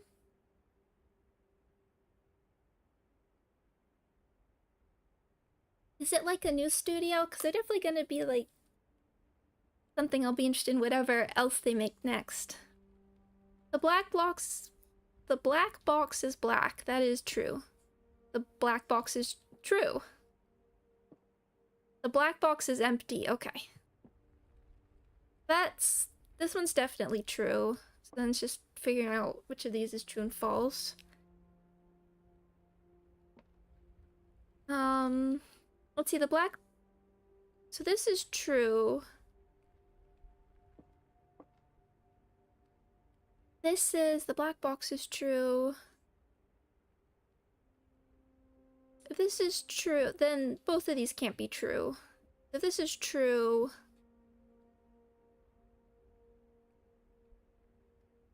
Oh, hey dog. Okay, one sec. One sec, chat.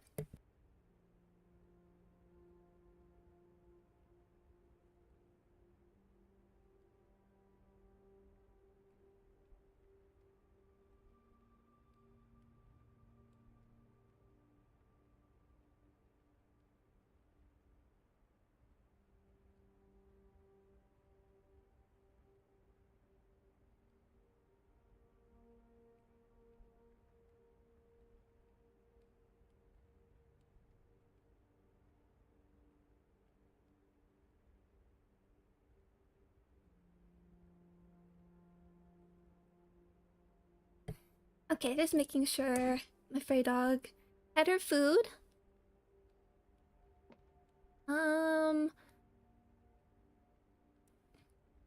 Dogu bomb? Yeah, like, where'd they come from? Is there like a bigger studio, like, veteran with them? Cause like, I'm down for whatever they make next. Would she be pet? Of course! You get so many cuddles. So where were we? The black box is black, that is true.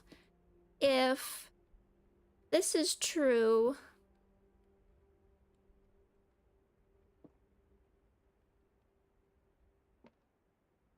Black box is true. I don't think that can be because that makes all of them. I'm always paranoid that this is gonna like change. Place one box only place false statements. The black box is empty, so let's say that's false.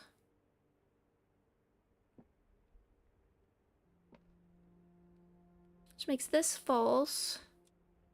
That's true, and if that's false, then this means the black box is not empty.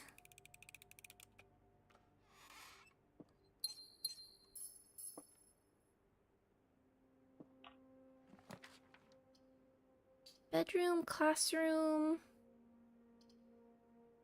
I want to save those.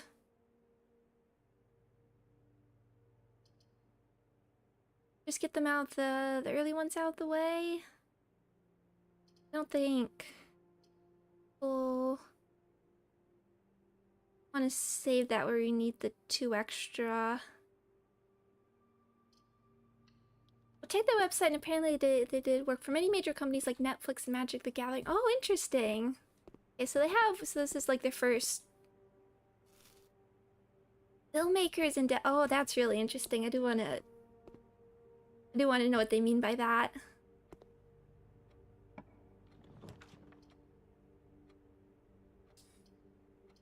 Don't want to waste the whole way here, but can we get one that goes up?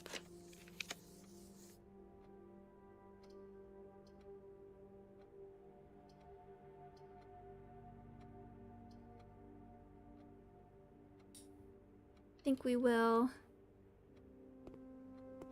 We can order our new book. Maybe if we get the reading nook again, we can actually read it. Oh, we did get that. Curse of Blackbridge. Let's see if maybe that can teach us about the Blackbridge connection. Bookshop. Vault.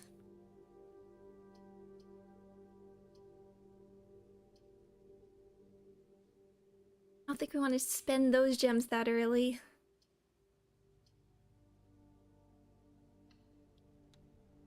But if we can get back there and we can buy the final book. What is the final one? A new clue. That seems good. I like clues. Classroom.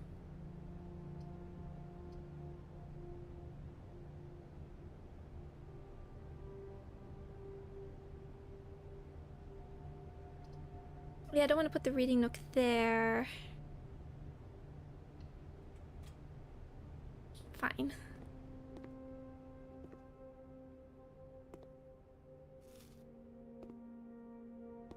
Oh, cool, Comb Stranger.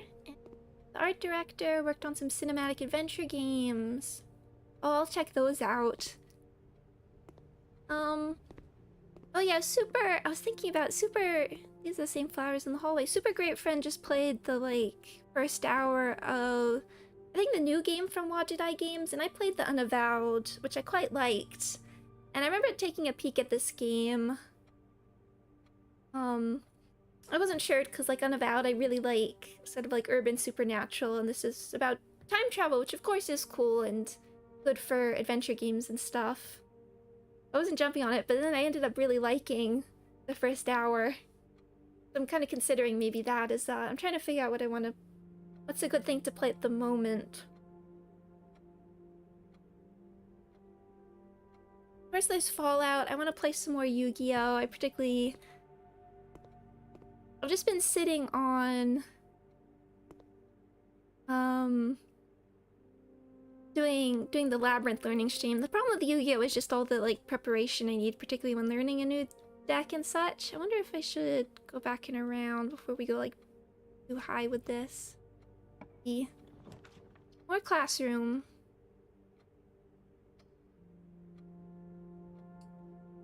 Before maybe we could get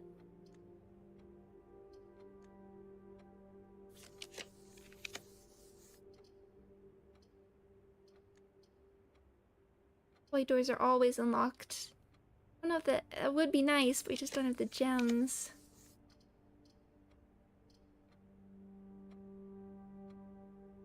Let's get this going. However, yeah. We could do security stuff.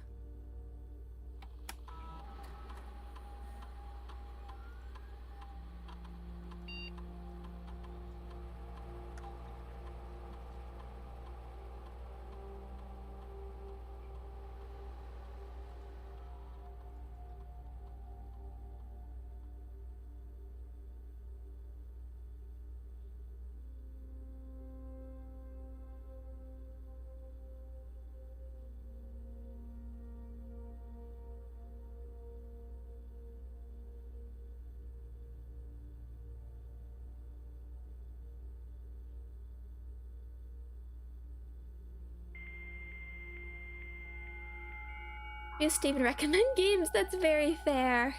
There's a lot. Outer Wilds is gonna start at the beginning of the year. Office, laboratory, I can't remember what we get from the office. Laboratory, we can do the experiments. That'd be worth it for a bit earlier. I'm still considering playing Clair Obscur. I'm a little less sure about Clair Obscur just because of like the length. But it's there. There's a chunk of things that I've just sort of set as maybes. But there's for like a longer thing I think like one of the higher priorities is still Outer Wilds because I've promised that forever and I want to. I just want to make sure I can do it consistently, which is where like the shorter stuff is nice. Let's see. Trash. Immediately set your dice to 2. Oh, permanently add 1 gold to your allowance. That is nice, but probably worth doing that.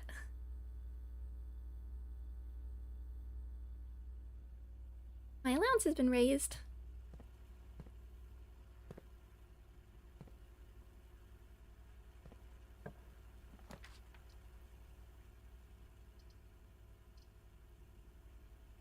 Environment.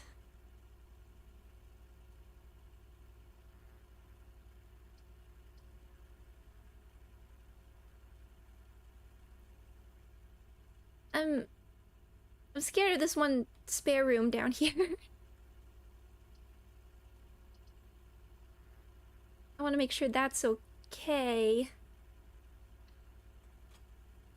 Need more gems, and I think we'll go back after this. We'll go back and around.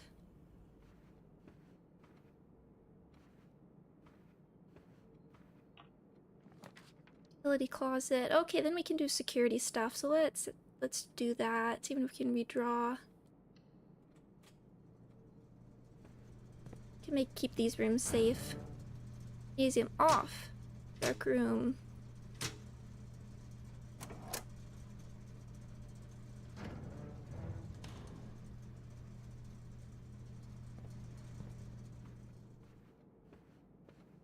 Security room's still a mystery to me because it has that cutscene when you first start. Okay, let's go back down and around, I think.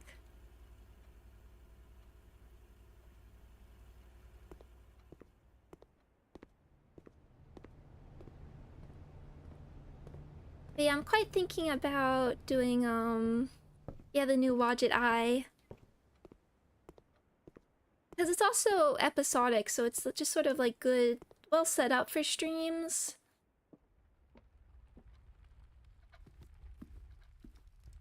Now we do need more gems.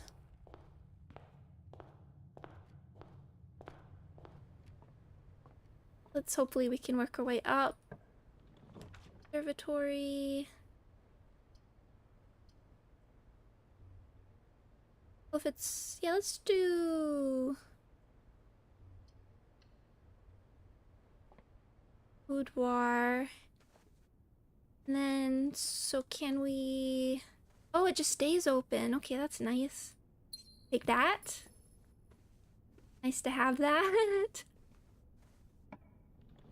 Secret passage, West Wing Hall. I will take that.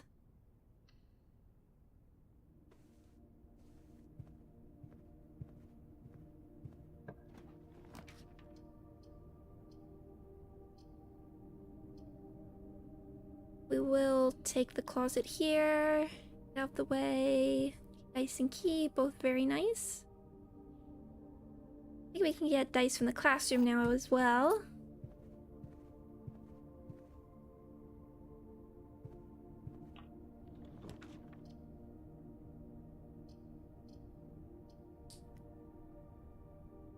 Have some money, let's... Sure, not a bad place right now. The front.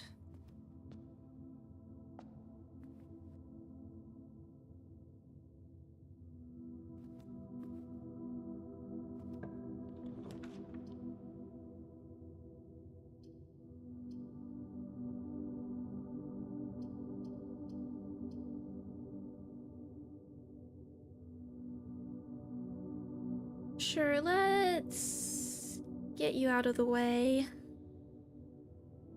Okay, magnifying glass. I forget even like what's coming out later in the year that I'm also gonna want to. I mean, there's my personal vice, which is Borderlands, but I won't subject stream to that. Pantry or workshop. Can't do much with workshop yet. Let's just earn some money. Locked. Yeah.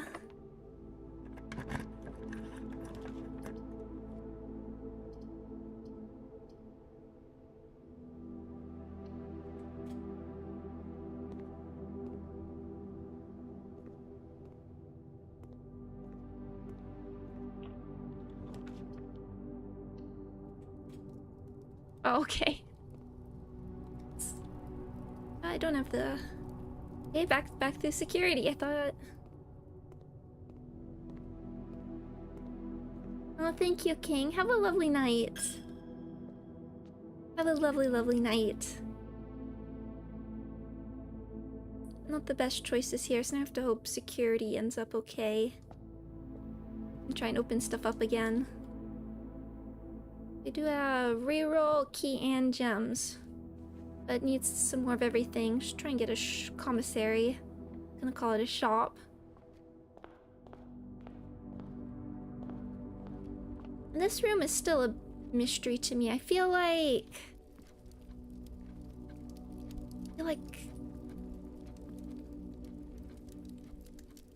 there's gotta be like some sort of puzzle in here. I was messing with stuff earlier. I guess if we can get like the reading nook, I'll be satisfied, and we can get the library out of that. But yes, thank you, thank you, thank you, thank you.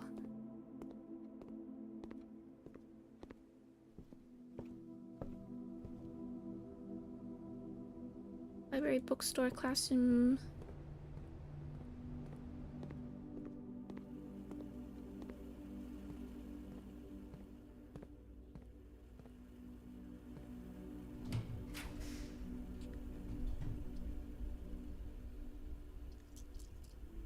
I turn this off, so that's fine.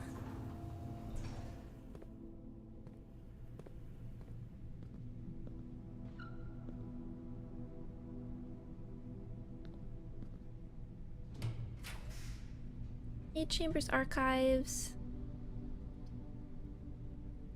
Less likely to find. Oh, I don't want to do this one this early. I think we're stuck.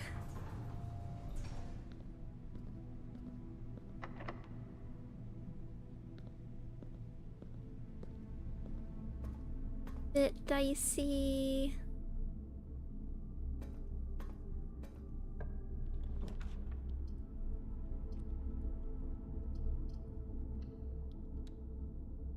That will bring us up. Me through. Oh, chart. Weight room. We can do hallway here.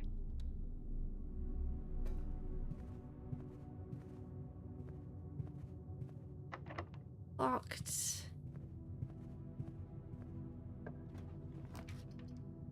Okay, good. That one's facing up. Oh, this is... the kennel's nice, but... keep wanting to work on the classrooms. We can go, like, up and around if we wanted. 3rd grade. Take the apple. Checking desks. We will unlock this one. Classroom again. We'll redraw, so we try and get more. Study, billiard room. That will get us gems. Or something. Eating nook. Could block us out, but I want to... I want to read the book. Oh, that'll take us to the foundation. I'm so curious what it means by, like, this foundation is... oh, coupon book. The foundation is in a bad place. Okay, fan and flan. It's for me. Okay. Curse of Blackbridge by Redford Ewing. This is a long read, okay. And my tea.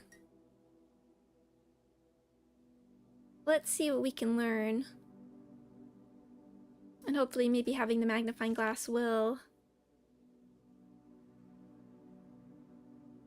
help us. Does the foundation have the picture puzzles again? No. So it's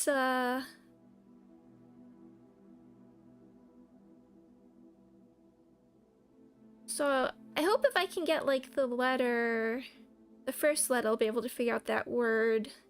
So I have like blank, OU, blank T.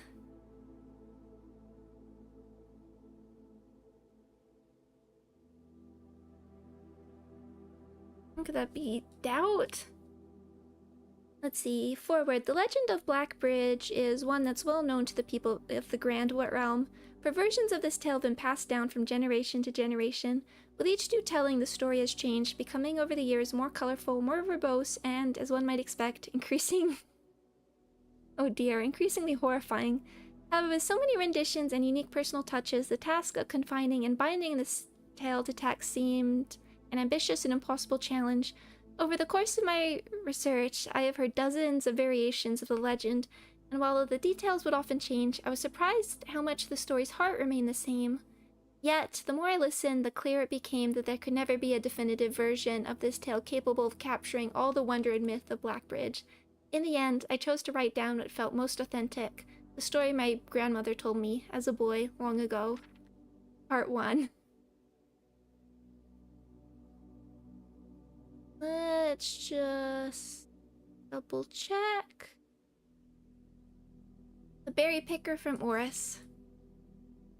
Many years ago, before peace had become a familiar word, there lived a group of rogues so wayward that the locals deemed it appropriate to call their number the Unholy Hounds. They were feral outlaws composed of society's worst in a time when society was at its worst, and for a time that fearful travelers credited to the group, a dozen more lay unclaimed, each worse than the last. For the gentry, however, who often value their coffers more than their companions, no crime could measure more wicked than the group's primary enterprise, high-road robbery. One such member of this so-called band of rogues was a boy of 13 years, Jesper, who had not been lucky yet in life, having lost 2 brothers to war and parents to famine. In the years of hunger that followed, Jesper lived in a gutter behind a churchyard, relying on the nourishment of scurrying bugs and weeds harvested from the cracks of the alleyway to sustain his pitiful existence. It is not surprising that a child's aiming to escape such hardships would take any easy road out, an easy and well-traveled road, paved with temptations, leading out of the city and into the gentry lands, where the loose purse strings entwine with the strands of salvation and glisten equally with the hope of opportunity. It was this road that eventually led Jesper to the end of his youth, a hidden cave at the bottom of Blackbridge Canyon. It was here that he met his surrogate family and saviors, that notorious gang of godless outlaws known as the Unholy Hounds. This should... I want to believe this will help us with the... whatever's going on in that area. Despite the hardened circumstances that had led him to this vocation of banditry, Jesper was surprisingly tender-hearted and was often teased by the group for being too kind for such an ignoble life. For this reason, Jesper was assigned the innocent role of berry picker. It was not just innocence that set berry picking apart from the gang's more wicked undertakings, for it was the only duty performed without the safety of night's concealment. Jesper, no stranger to solitude, did not protest that he alone worked while others slept soundly, tucked away in the cave at the bottom of Blackbridge Canyon. On one such occasion, Jesper decided to get an early start. He left the cave, berry basket in hand, and set out into the woods before the morning sun had even brushed against the tallest tree tops. It was colder in the mornings, but the headway dawn afforded meant Jesper could reach the furthermost berry patches without worry of being chastised for tarrying upon his return. I love these illustrations. Like, ink work. Almost like woodcutting. Have you seen that? There's that version of Wuthering Heights with the most amazing like woodcut illustrations. Different... I mean, I haven't seen every illustrated version, but that's the ones I have, that's the most striking so far. And hi Evie, welcome! I hope you're having a lovely day too. It took over 3 hours on foot to reach his destination, and along the way Jesper had passed by many a familiar bush, all priorly pillaged and so bereft of berries that one would have to dedicate several moments in earnest examination before finding a single one. Jesper was patient, but even his patience has its limits. He was confident that even accounting for the time lost to this long stretch of travel, his efforts would be well worth the pains. Surveying the patches in the new grove surprised even Jesper. The red dots suspended among the leaves seemed as numerous as stars in the skies. Upon seeing such a bounteous sight, he clutched his berry basket tightly and nearly toppled over out of joy. Once he regained his senses, Jesper quickly made a decision. He would not reveal the location of this newfound treasure. Instead, he would earn the respect of his confederates, who, upon seeing his yield, might attribute the success to hard work. Smiling at his plan, Jesper set off to fill his basket, and was making steady strides in this task when the sound of thundering hooves interrupted him. 3 hours. Let's take a peek.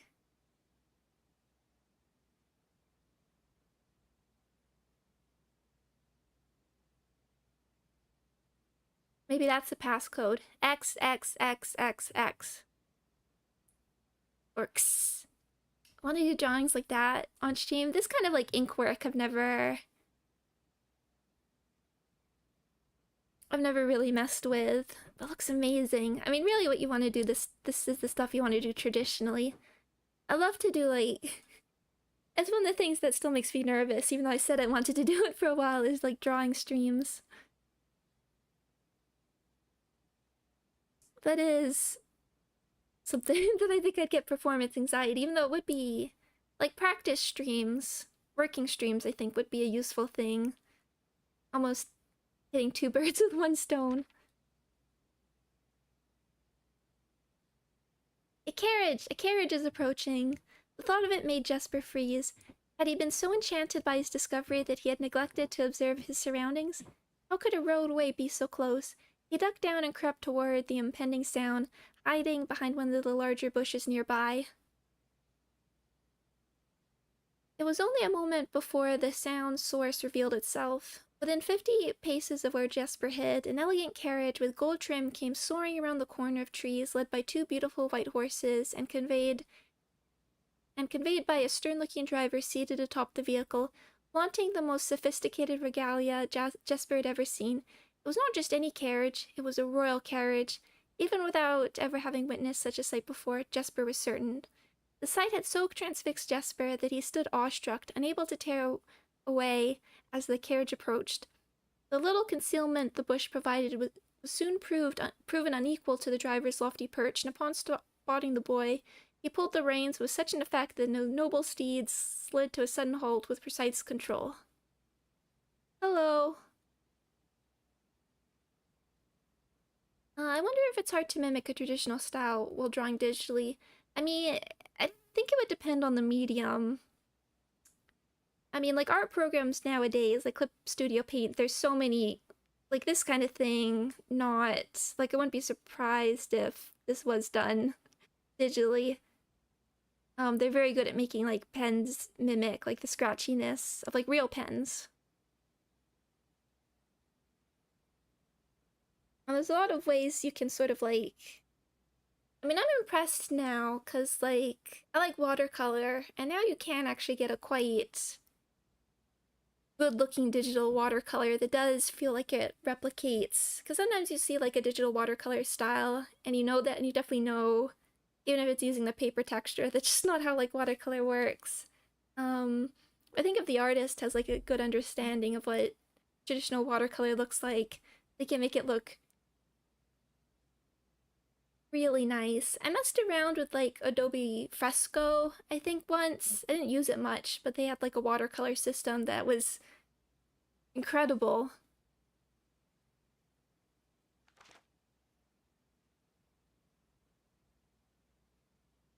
Oh no, no pictures. You boy, get out from behind that bush, he shouted with a rigidity that betrayed a modest amount of fear.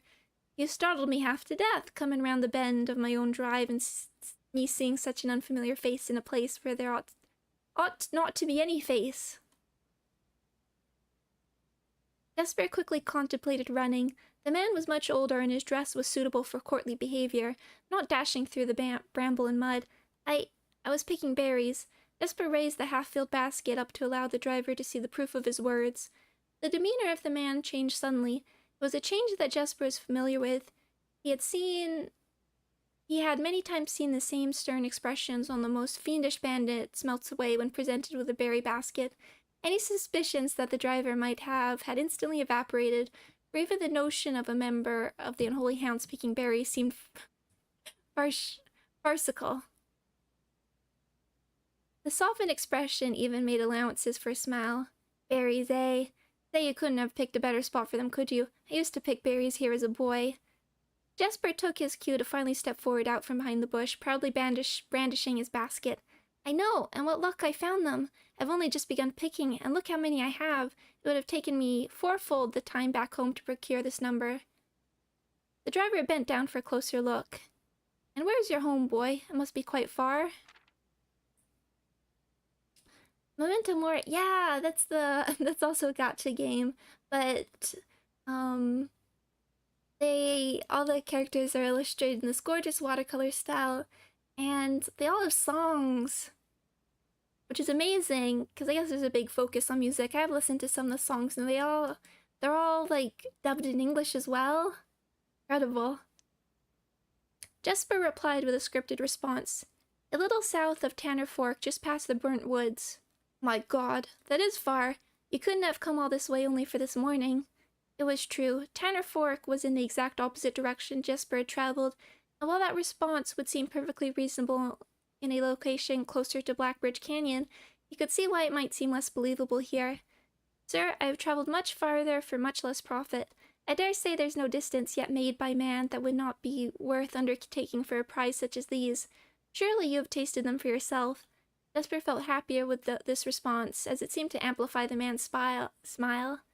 In my youth, often, perhaps I took it for granted because I never had to travel very far, and even then, my father would always drive us here in our carriage, so I'm ashamed I never had to walk such a stretch to earn an equal reward. It was Jasper's time to smile. Don't let my efforts reward us both today. He raised the basket even higher. A taste in memory of your youth, sir. Knows just what to say. The driver chuckled and removed one glove, bending over the seat to reach down to the basket. And at the moment his fingers touched the first berry, the dagger in turn met his throat, cutting through a superficial layer of skin and drawing blood. Jasper caught the man's startled eyes. And for that taste, I will have your purse, sir, in the memory of my youth.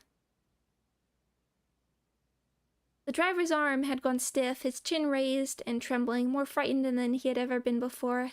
Whether unable or incapable of speaking, he did not respond to the boy. Perhaps he did not think his jaw could afford to be engaged at this particular time. Jasper let the basket drop, freeing his other hand to probe the man's pockets. Do not mistake me, sir. I will not kill you if you give me no cause. I will admit the thought of taking your carriage and leaving you the indignity of walking appeals to me. Unable to find a purse in the man's coat, Jasper pivoted his search to the seat under him. Why have you no purse upon your person? The driver slowly raised his hand cautiously, pointing towards the carriage door behind him. Jasper lowered the knife's edge to a small degree to allow the man to speak, which he did in turn softly. The lockbox in the carriage. We did! There was one in the car, I remember. Which I think we did unlock. I don't remember what was in there. It was like keys. Well, come down then and grant me the courtesy of sparing your life and binding your hands. Concession I assured you of my tender heart, but it would be much easier to slit your throat. The man started to comply, slowly lowering himself from the driver's seat of the carriage. Once down, Jasper guided him away from the carriage to a nearby tree where he instructed him to get on his knees and put his hands behind his back. Excusing his inexperience, the man indulged Jasper while he figured out how to adequately bind him. The smile and kindness Jasper had seen on the man's face, now nothing more than a distant memory. In their place, cold, dark eyes displaying no emotion. I wonder, should I grant you the same clemency you are showing me? Jasper stopped, surprised by the question, but ignored it. Secured the final bindings, and then hastily returned to the carriage. With one hand on the door's handle, he turned back to the man.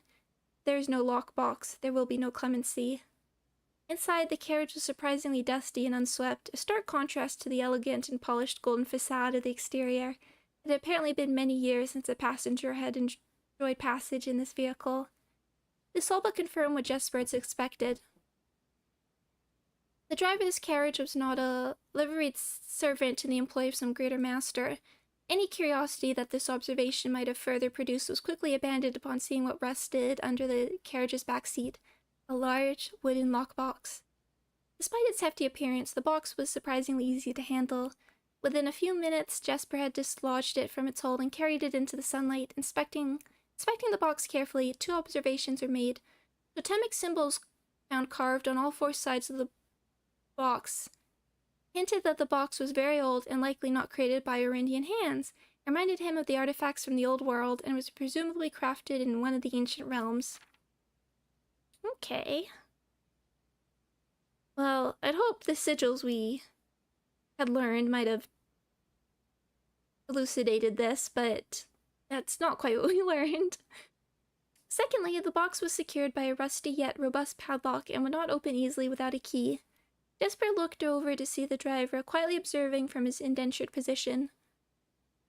You perhaps have a key you can provide me to open this box? Without any emotion, the driver replied, There is no key to that box. Jasper stood up. Easy enough, then. He headed over to a nearby rock of sizable dimensions and lifted the stone up, carrying it back to the box. If there was ever a time when that lock had been resistant to brute force, it wasn't recent. With one hit, the stone had completely shattered the rusted lock. He bent back down and opened the lid. Inside was an effigy, a crude figure chiseled from stone. I mean, I was gonna say, I wish we could do that for, like, locks. We do have the sledgehammer, but it might be easier if we could just grab a big stone from outside instead of the sledgehammer. Without too much deliberation, Jesper bent down and picked it up, somewhat surprised by how heavy it seemed given how light the box had felt. Having expected to find something more akin to gold or gems, he looked questioningly to the man, hoping to find an explanation. The driver smiled, had once again returned. "You're cursed, boy, for deadly is that stone. You have opened that which should never have been opened, and you are cursed." I think we're still only in part 1.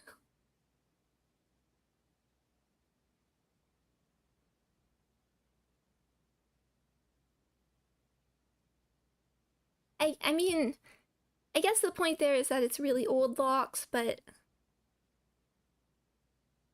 if they could be opened by a sledgehammer, I think a big rock could suffice. Jesper carried the effigy over to the man and shoved it in front of his face. "What is that? What is it?" "That's one." Feeling his disappointment rising to anger now, Jesper tightened his grip on the effigy. "One, what are you? One what, you mumbling a gentor? And in God's name, why have you no purse upon your person?" The man did not seem intimidated. "One pace." He paused for effect. 12 more and you will be dead." He only had a second to flinch before the effigy struck him in the head and put an end to his cryptic ramblings. If there had ever been a time when the old man had been resistant to brute force, it wasn't recent.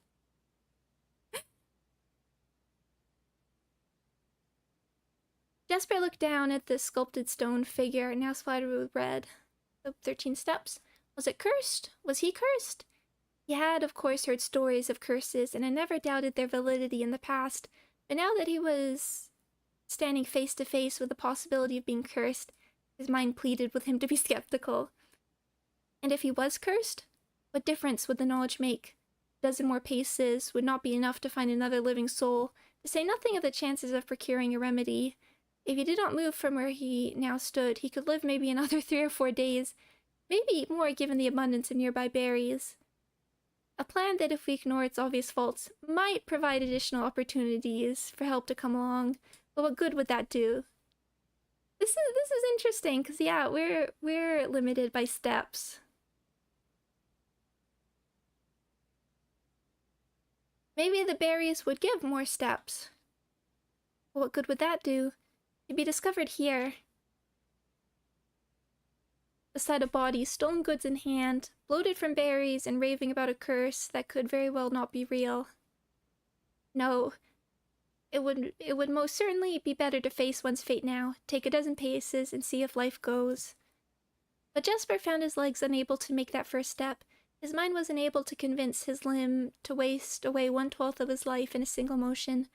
Feeling the desperation sink in, he helplessly looked about him for a solution, and if by some stroke of luck the gods had heard his plea, a miracle materialized before him, as if he found himself suddenly at the end of a fairy tale. 2 white horses and a carriage of golden trim were beside him, the answer to his immediate prayers. I guess being with the horses doesn't count as steps? He laughed at his fortune and calculated the short number of paces to the road, 4, perhaps only 3 if he jumped. He made a quick survey to see if there was anything he wished to grab before taking the plunge.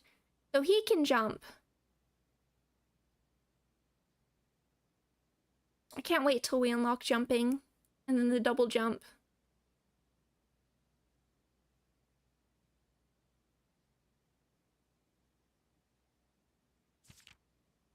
He thought about removing the driver's fancy coat, as that appeared to be one of such value, but the additional risk of undertaking such a task was too great to chance, and so, after profound breath, he took his 2nd, 3rd, and 4th steps, though they were quite large.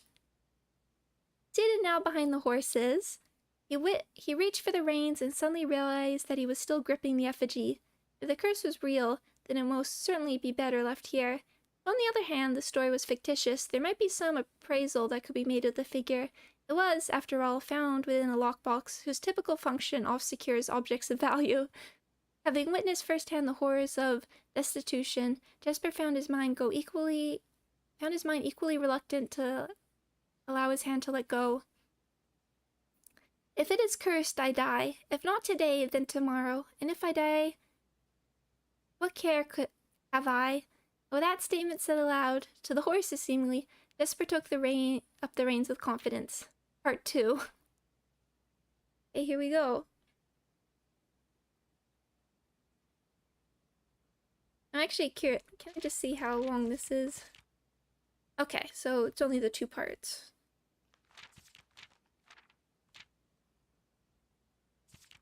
I think we can make it. Miller woke to some light nudging from a familiar foot. Only one person would have the cheek to waken her in such ill-mannered fashion. Shaking the sleep from her eyes, she glared up at him from the darkness, but did not say a word. He nudged her again teasingly, then stepped back into the dim. After taking a moment for her eyes to adjust to the darkness of the cave, Miller remembered. She was on 3rd watch today. Quietly collecting her things and wits, Miller turned as she left, waving her young friend, who was more than likely already asleep. She crept through the cavern's main passage, careful not to wake the sleeping bandits around her. Like a hero in a book, she often mused. Quietly, she grabbed a bow from the haphazardly formed pile of weapons, shaking the accompanying quiver in the darkness to assess how many arrows it held. She then walked towards the sun-drenched mouth of the cavern, ready to start her shift.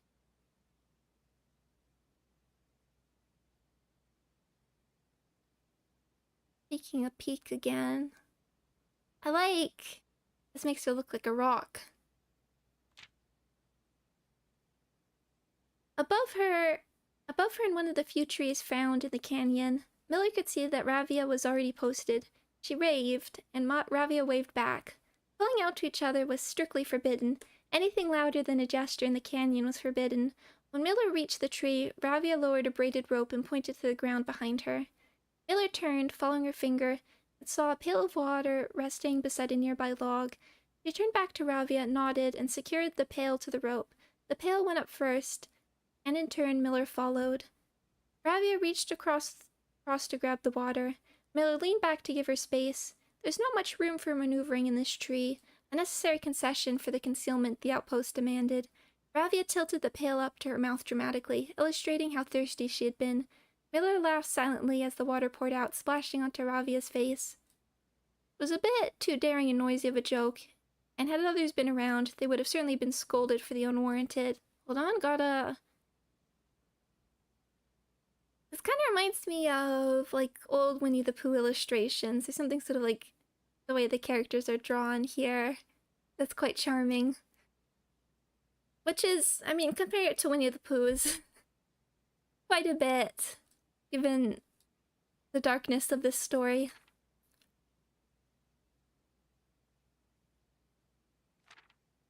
Unwarranted sounds, but Miller appreciated the efforts Ravia took to verbalize the silence of the morning. They'd been on 3rd watch together for over a month, and during that speechless times, their friendship had grown into something special.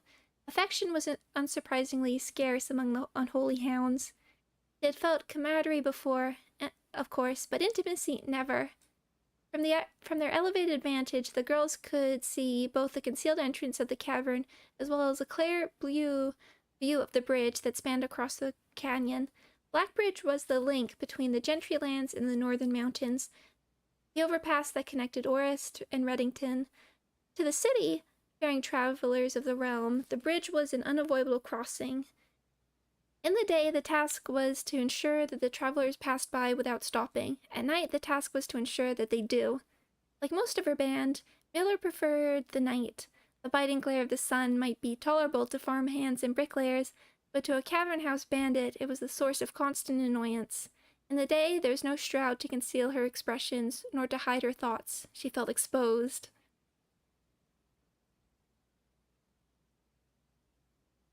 The bridge? Like, some of these illustrations just feel ripe for hiding something. This game's really trained me to want to zoom in on everything. Ravia touched her elbow and pointed up.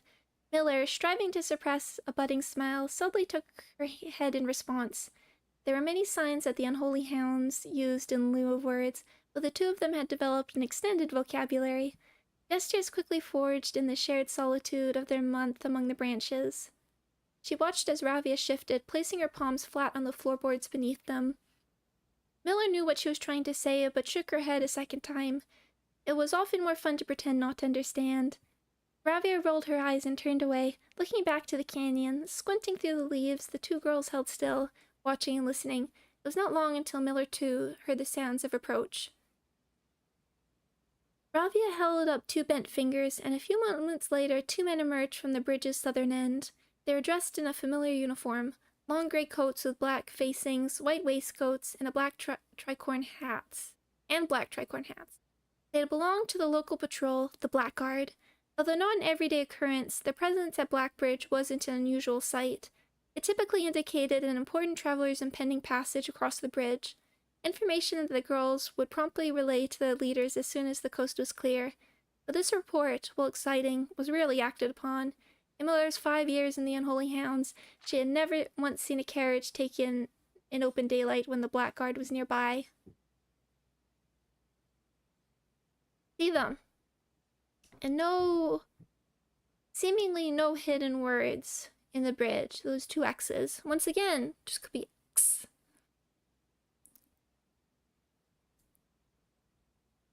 The men had nearly reached the bridge's north end when Miller heard the horses, faintly at first, but growing louder with each passing moment. Ravi's eyes met Miller's, the same concern mirrored in each other's expression. This did not sound like the typical carriage cautiously approaching the bridge to cross. Instead of the familiar crunch of the high road's gravel, they heard the harsh clattering of hoofbeats against stone. Both girls quickly redirected their attention downwards, looking through the foliage. The sounds were not coming from the high road, but from the canyon itself. The horses were coming from below the bridge. In an instant, Miller had nocked an arrow and drawn her bow. Go. Ravi was gone before the whisper had even left Miller's mouth. The young scout was already sliding down the bank below, racing towards the cave.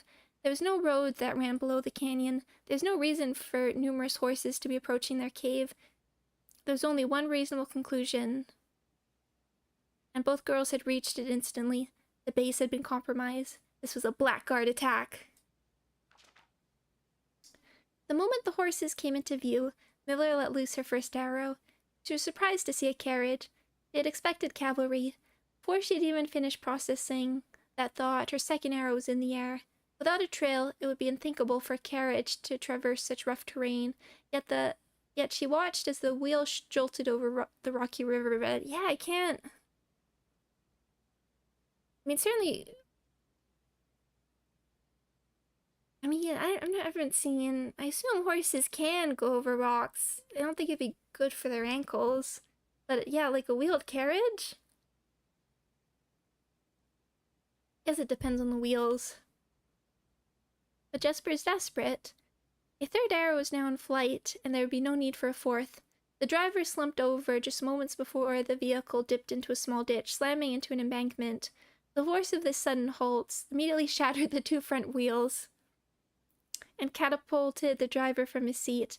Utterly confused now, Miller quickly glanced over his shoulder to see if any of the horses were also approaching from the rear. Down in the canyon, the entire horde of the Unholy Hounds came spilling forth from the earth as if hell itself had suddenly sprung open. The group seemed even more bewildered than Miller, half asleep and tripping over one another in a desperate attempt to engage an unseen enemy in combat. Miller could see Ravi among their number, the only one looking up at her. Her expression was chilling. There would be no need for a silent gesture to convey what they had both now realized. They had made a mistake. The gang's chieftain, Jeffrey Heartslasher. I think that's his real name. Heartslasher. Led the others, cautiously approaching the crashed carriage like a suspicious fox would near a baited trap. There were no words exchanged as the group crept forward in customary silence. A dozen or so paces in front of the wreckage lay a far-flung driver, an arrow protruding from his broken body, and beside him a blood-stained effigy carved from stone. I can't quite figure it out.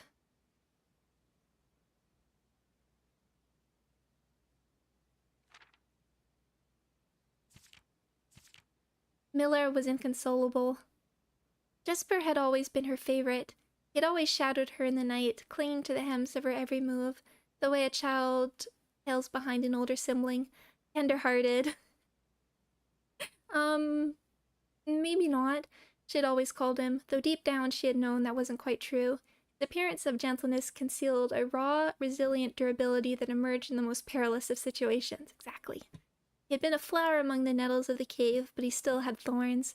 Owned by a grim past and 100 hands of misfortune, they buried him in the darkness. In the back of the larger cavern rooms, he was interred with a berry basket and a silk handkerchief that he had treasured. There's a symbol. The mysterious effigy they had found beside him served as a distinguished gravestone, a marker that stood out as somewhat special among the rows of similar swords marking neighboring plots. No one spoke, not even in whispers. There was nothing to say. I'm not really sure of the shape of the effigy. I can't quite... I guess it's like a sword and a crown? And we have this symbol, which I'd have to double check again. Maybe I will write them down after stream. And this almost looks like the other ones.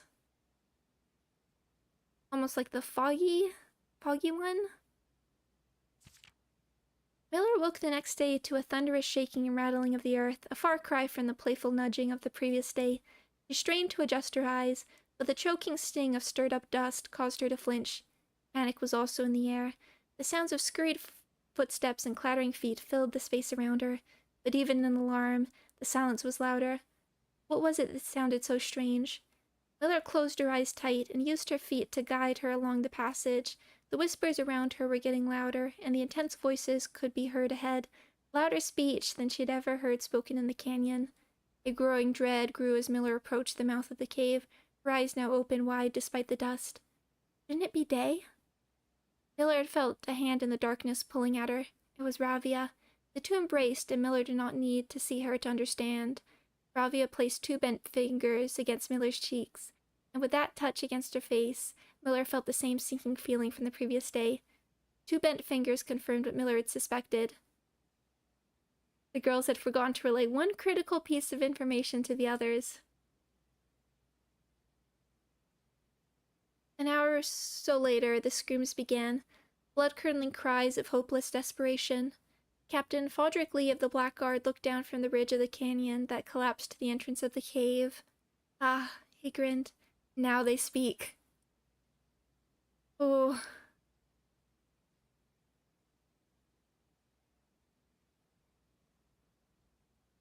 there anything to figure out from here, though?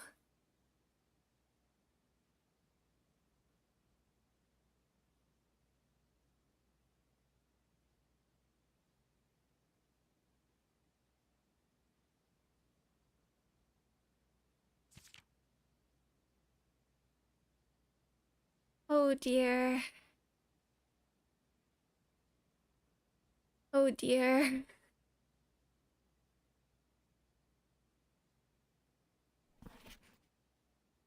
And there's... reaching out in the darkness. There's the carriage. I don't even want to think about being buried alive. The worst. We have some of these sigils here. So I want to see the description, the effigy.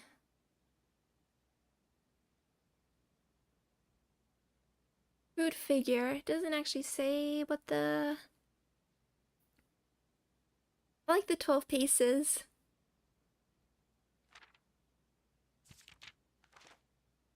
Below the Blackbridge.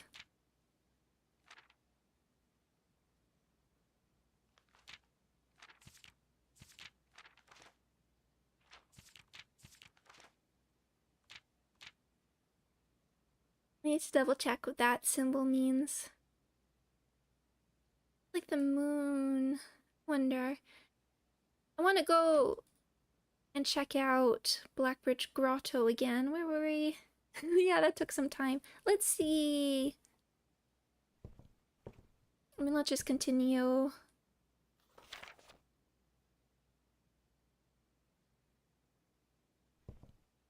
See what we can find. If we can get any more rooms, and then I'm very... Okay, security. Door. No shovel. So of course when reading that, I just wanted to think what hint would that bring us to Blackbridge? And I'm not Blackbridge Grotto, but I need to look back. There was like a password at some point, and there was like these discs in the middle. I'm not sure how that fits together.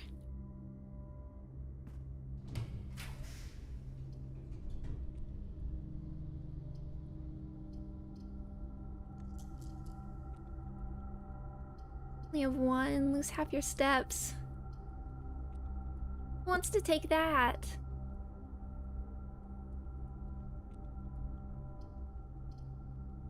Let's see where this... Oh, aquarium.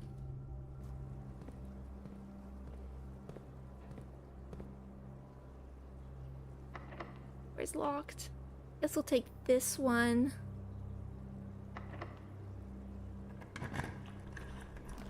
Workshop. Sure.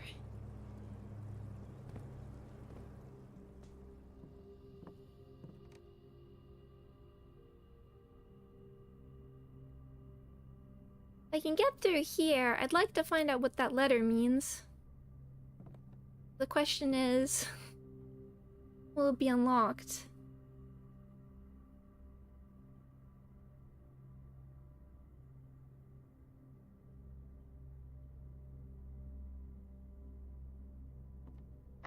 No.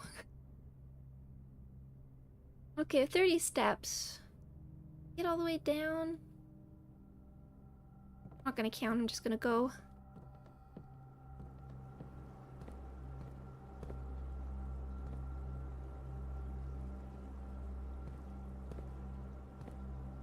We could get beside here.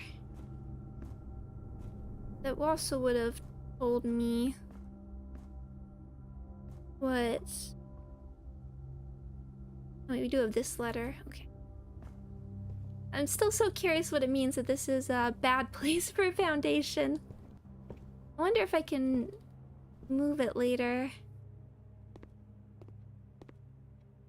I know everything's meant to become more flexible. Is this... Here. Probably locked. Yeah, if I didn't open it.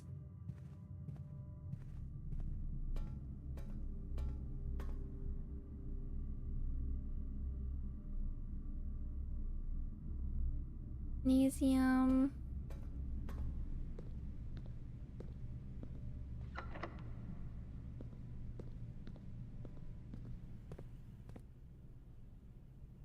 Classroom.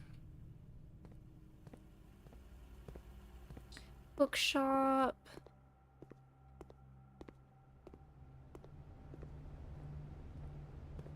Getting closer.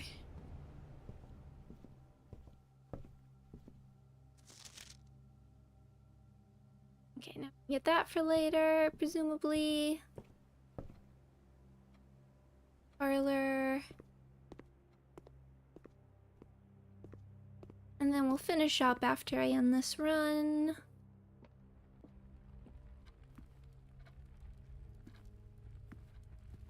Like, let me in. I wonder what this box is. What are you protecting? Geese? Oh, maybe I shouldn't mess with them. Geese can be scary.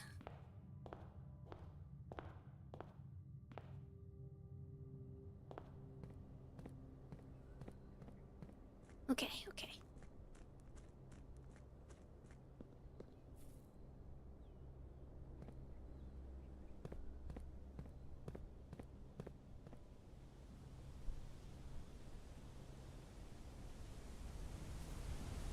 Yes, they're all bark, no.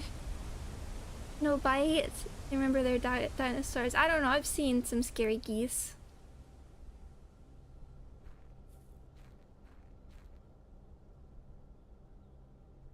So there's this.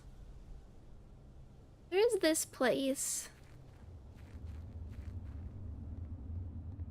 as well. This just makes me feel like I want to light these.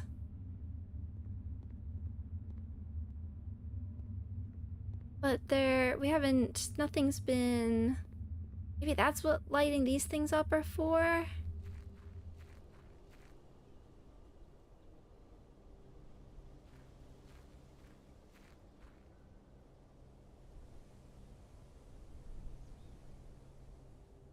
There was those photos of that goose that, like, fought off an eagle. About that.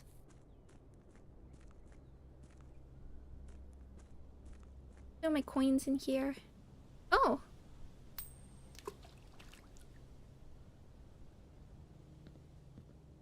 I don't know what that did. Ooh. That's good to know. Don't know what it means, but won't stop me. Make a wish. What am I looking for in this? I haven't made it yet. I want to figure out Blackbridge Grotto. I want to figure out Foundation. I want more red letters.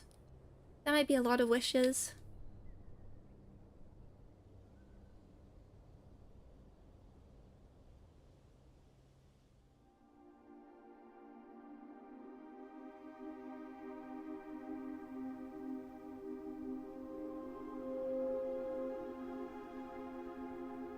Yeah, so we have these 3 things. Microchip plugged in somewhere. Yeah, here. I've never seen... Actually, that turns off when you do that. Yeah. I haven't seen...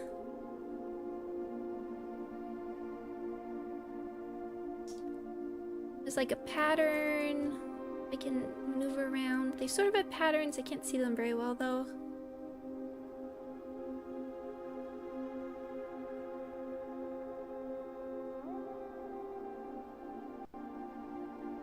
One 100.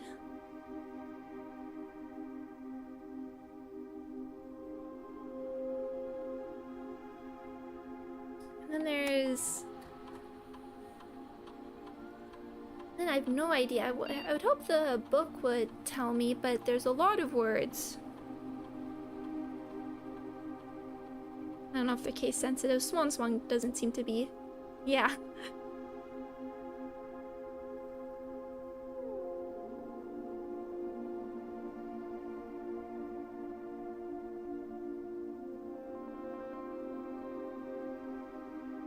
Oh, is it binding?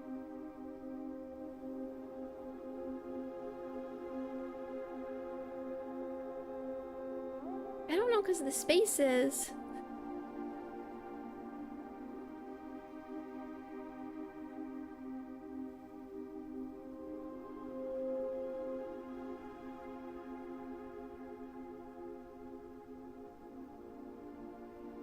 What else? Is there anything? I don't. This is one of those times where I'm like, I don't actually know if it's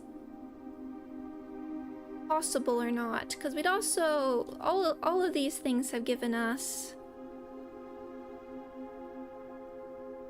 like the lever to pull that turns the fire on. I like to figure that out. Grotto. Symbol seems important, but I haven't gotten any hint of where any of these others could be. You know, it's almost like moon-shaped. I was trying to think if like the effigy had a sort of like almost shape like this going on.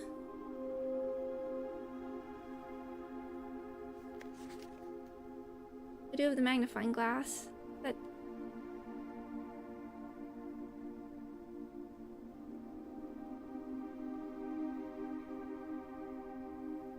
One sec. Let's look up binary.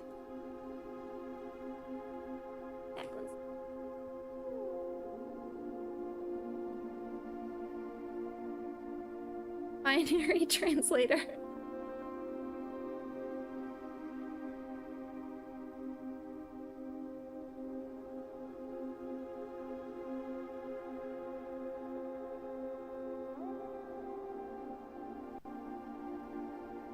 Just gave me more symbols. Can I get binary to...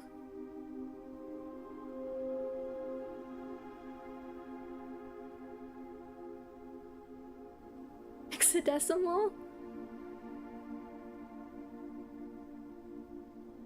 I don't know how binary really works, to be honest.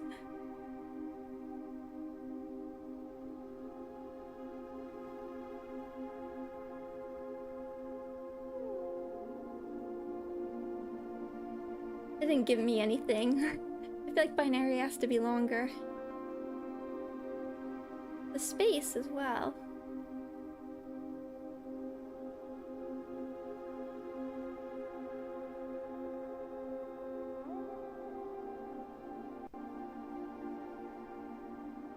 Get back to OBS.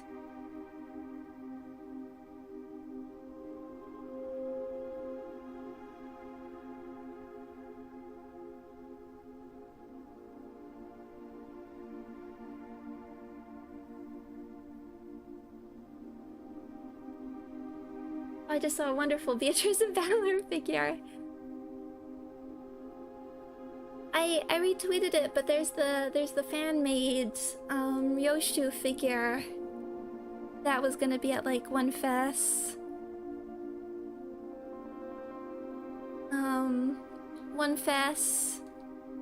One Fest Korea? Of like fourth match Flame Ryoshu. I wonder if it's possible. I don't totally know how like the garage kit system works. If that could be picked up. I was like, I never even see really like fan-made Project Moon fan-made figures really.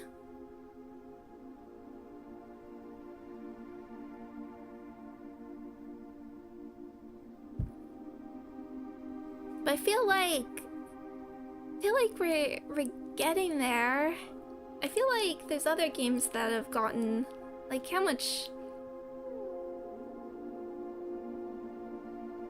bigger are some of these games that get Nendoroids? Although the question is what character even would get an Nendoroid?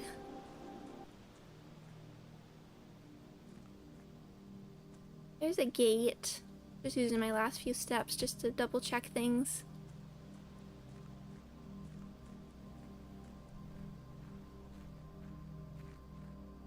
Cause like I feel like with some of these games you tend to get like mascot characters.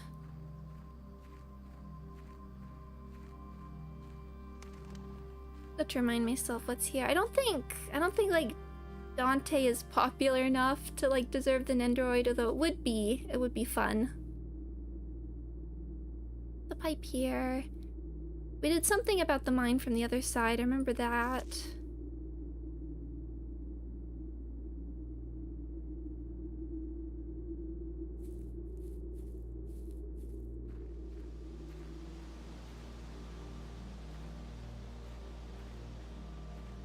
We'll check the orchard again in case I learn anything.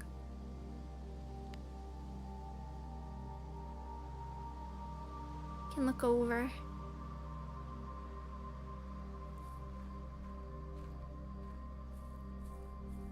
There's like something going on down there.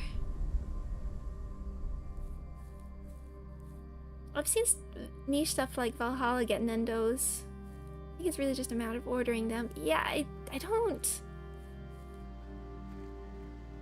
heard some stuff vaguely about like it is the company themselves can do it, because I'm surprised. I'm just double checking everything. Like the HoloLive Nendoroids seem to be coming very slowly, for instance.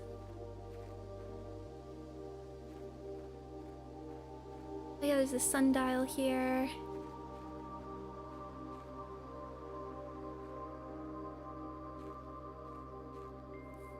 This is a small gate. This is a small gate.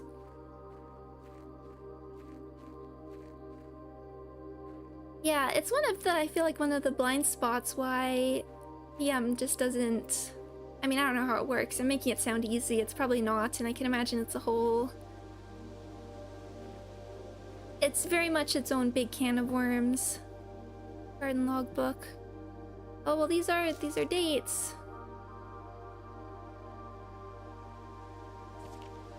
Sure, I read this. Oh, there's all this.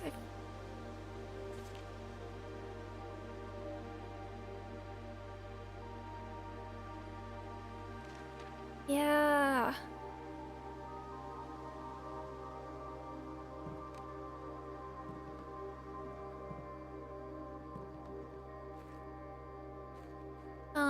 Yeah, I was thinking if they could like partner with a company that would handle merchandise, because everybody's always begging for like Ham Ham Pang Pang merch to be more accessible.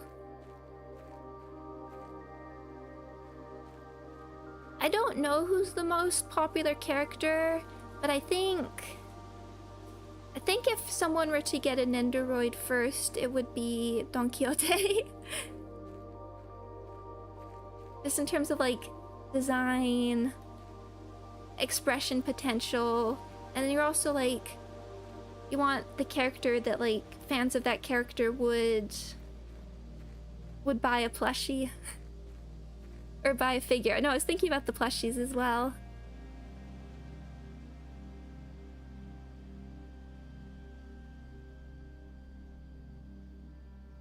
Oh, Angela Nendo, that would be, yeah, if I were, that would like be my choice. I think compared to like Limbus stuff. Do you have any secret? Wimbird!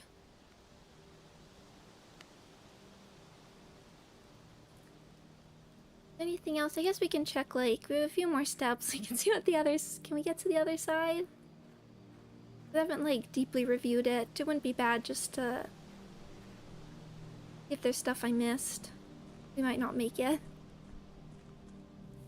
With the way the thresholds work.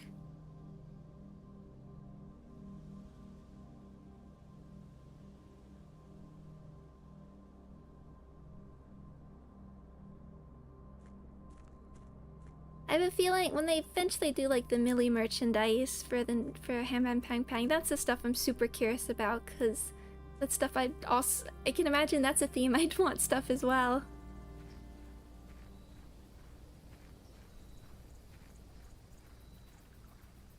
Oh yeah, there's like this little spot. This is the place. This is the place.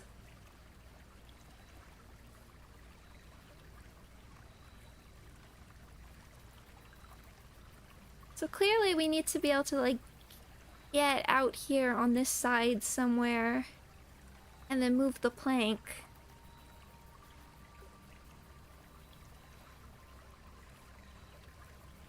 Until I figure out how those... Oh, we do need a Blackbridge. Until I figure out how whoever did the 1 minute speedrun in GDQ increased their speed. Oh yeah, on this side. Must be like a special... telekinesis. I mean, if that's where this game goes, I'm up for it.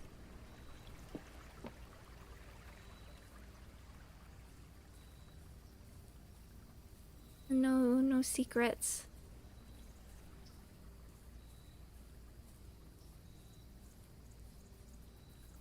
You can see from this side. I don't know, I don't think I've checked like how the house looks from the outside as you build it. That would be interesting. I don't know if it actually does change from the outside. You could move this bridge over there. Unless there's like a secret one of these I haven't met that lets you like go through.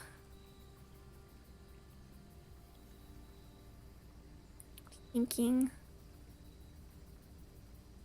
2 red letters. This looks like, I don't know how much space there'd be there, but this looks like there could be like 6 or 8.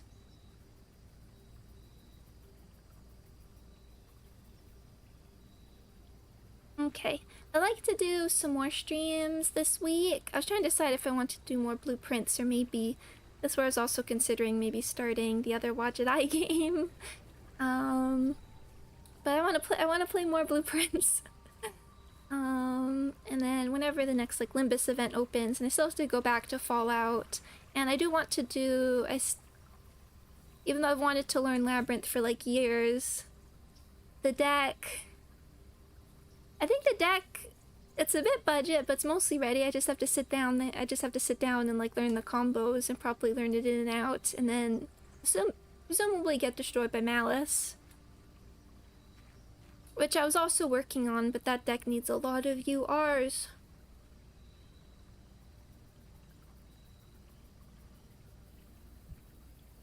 But either way, also always quietly working on stuff in the behind the scenes, behind the scenes. I'm like combining it with like back rooms there.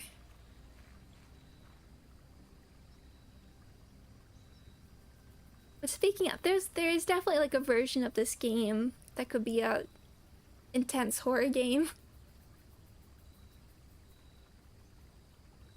It does sort of play with the idea of like non-Euclidean space and such. Liminal spaces. I'm sure the mod will come out, or someone will just take it and run with it. The vaccines. I got a model update recently, looking amazing. And then yeah, working on stuff, but busy. So yeah, I do want to get some extra streams this week because I think the 2 weeks after will be a bit more busy, but not honestly busy, but like stuff going on. I don't really know what the schedule will be, you know. But I'll cross that bridge when we get there. And I know I've been told to not apologize as much for missing streams, but I do feel bad when people all the time and money into supporting me, which of course I'm always super great. That's for future map. That's her problem, not mine. Right now I have some work stuff to do actually. What time? Yeah, okay, yeah, this is good time. I'm gonna finish up here. I'd like to do maybe a weekend stream and another stream in the weekday. Maybe I'm thinking Thursday. Probably blueprints again, but I really enjoy it. And I do think even if progress is slow, we do get something done. We got another letter. I have a rough idea of like what all the letters are. Whenever Limbus has stuff happening, there'll be some of that, and I'll just keep working on it. Of course, until then, I hope everybody will have and continues to have a lovely rest of the week and stays happy, healthy, and safe as always. Thank you so much, everybody. Thank you so much, and I will see you later. Bye.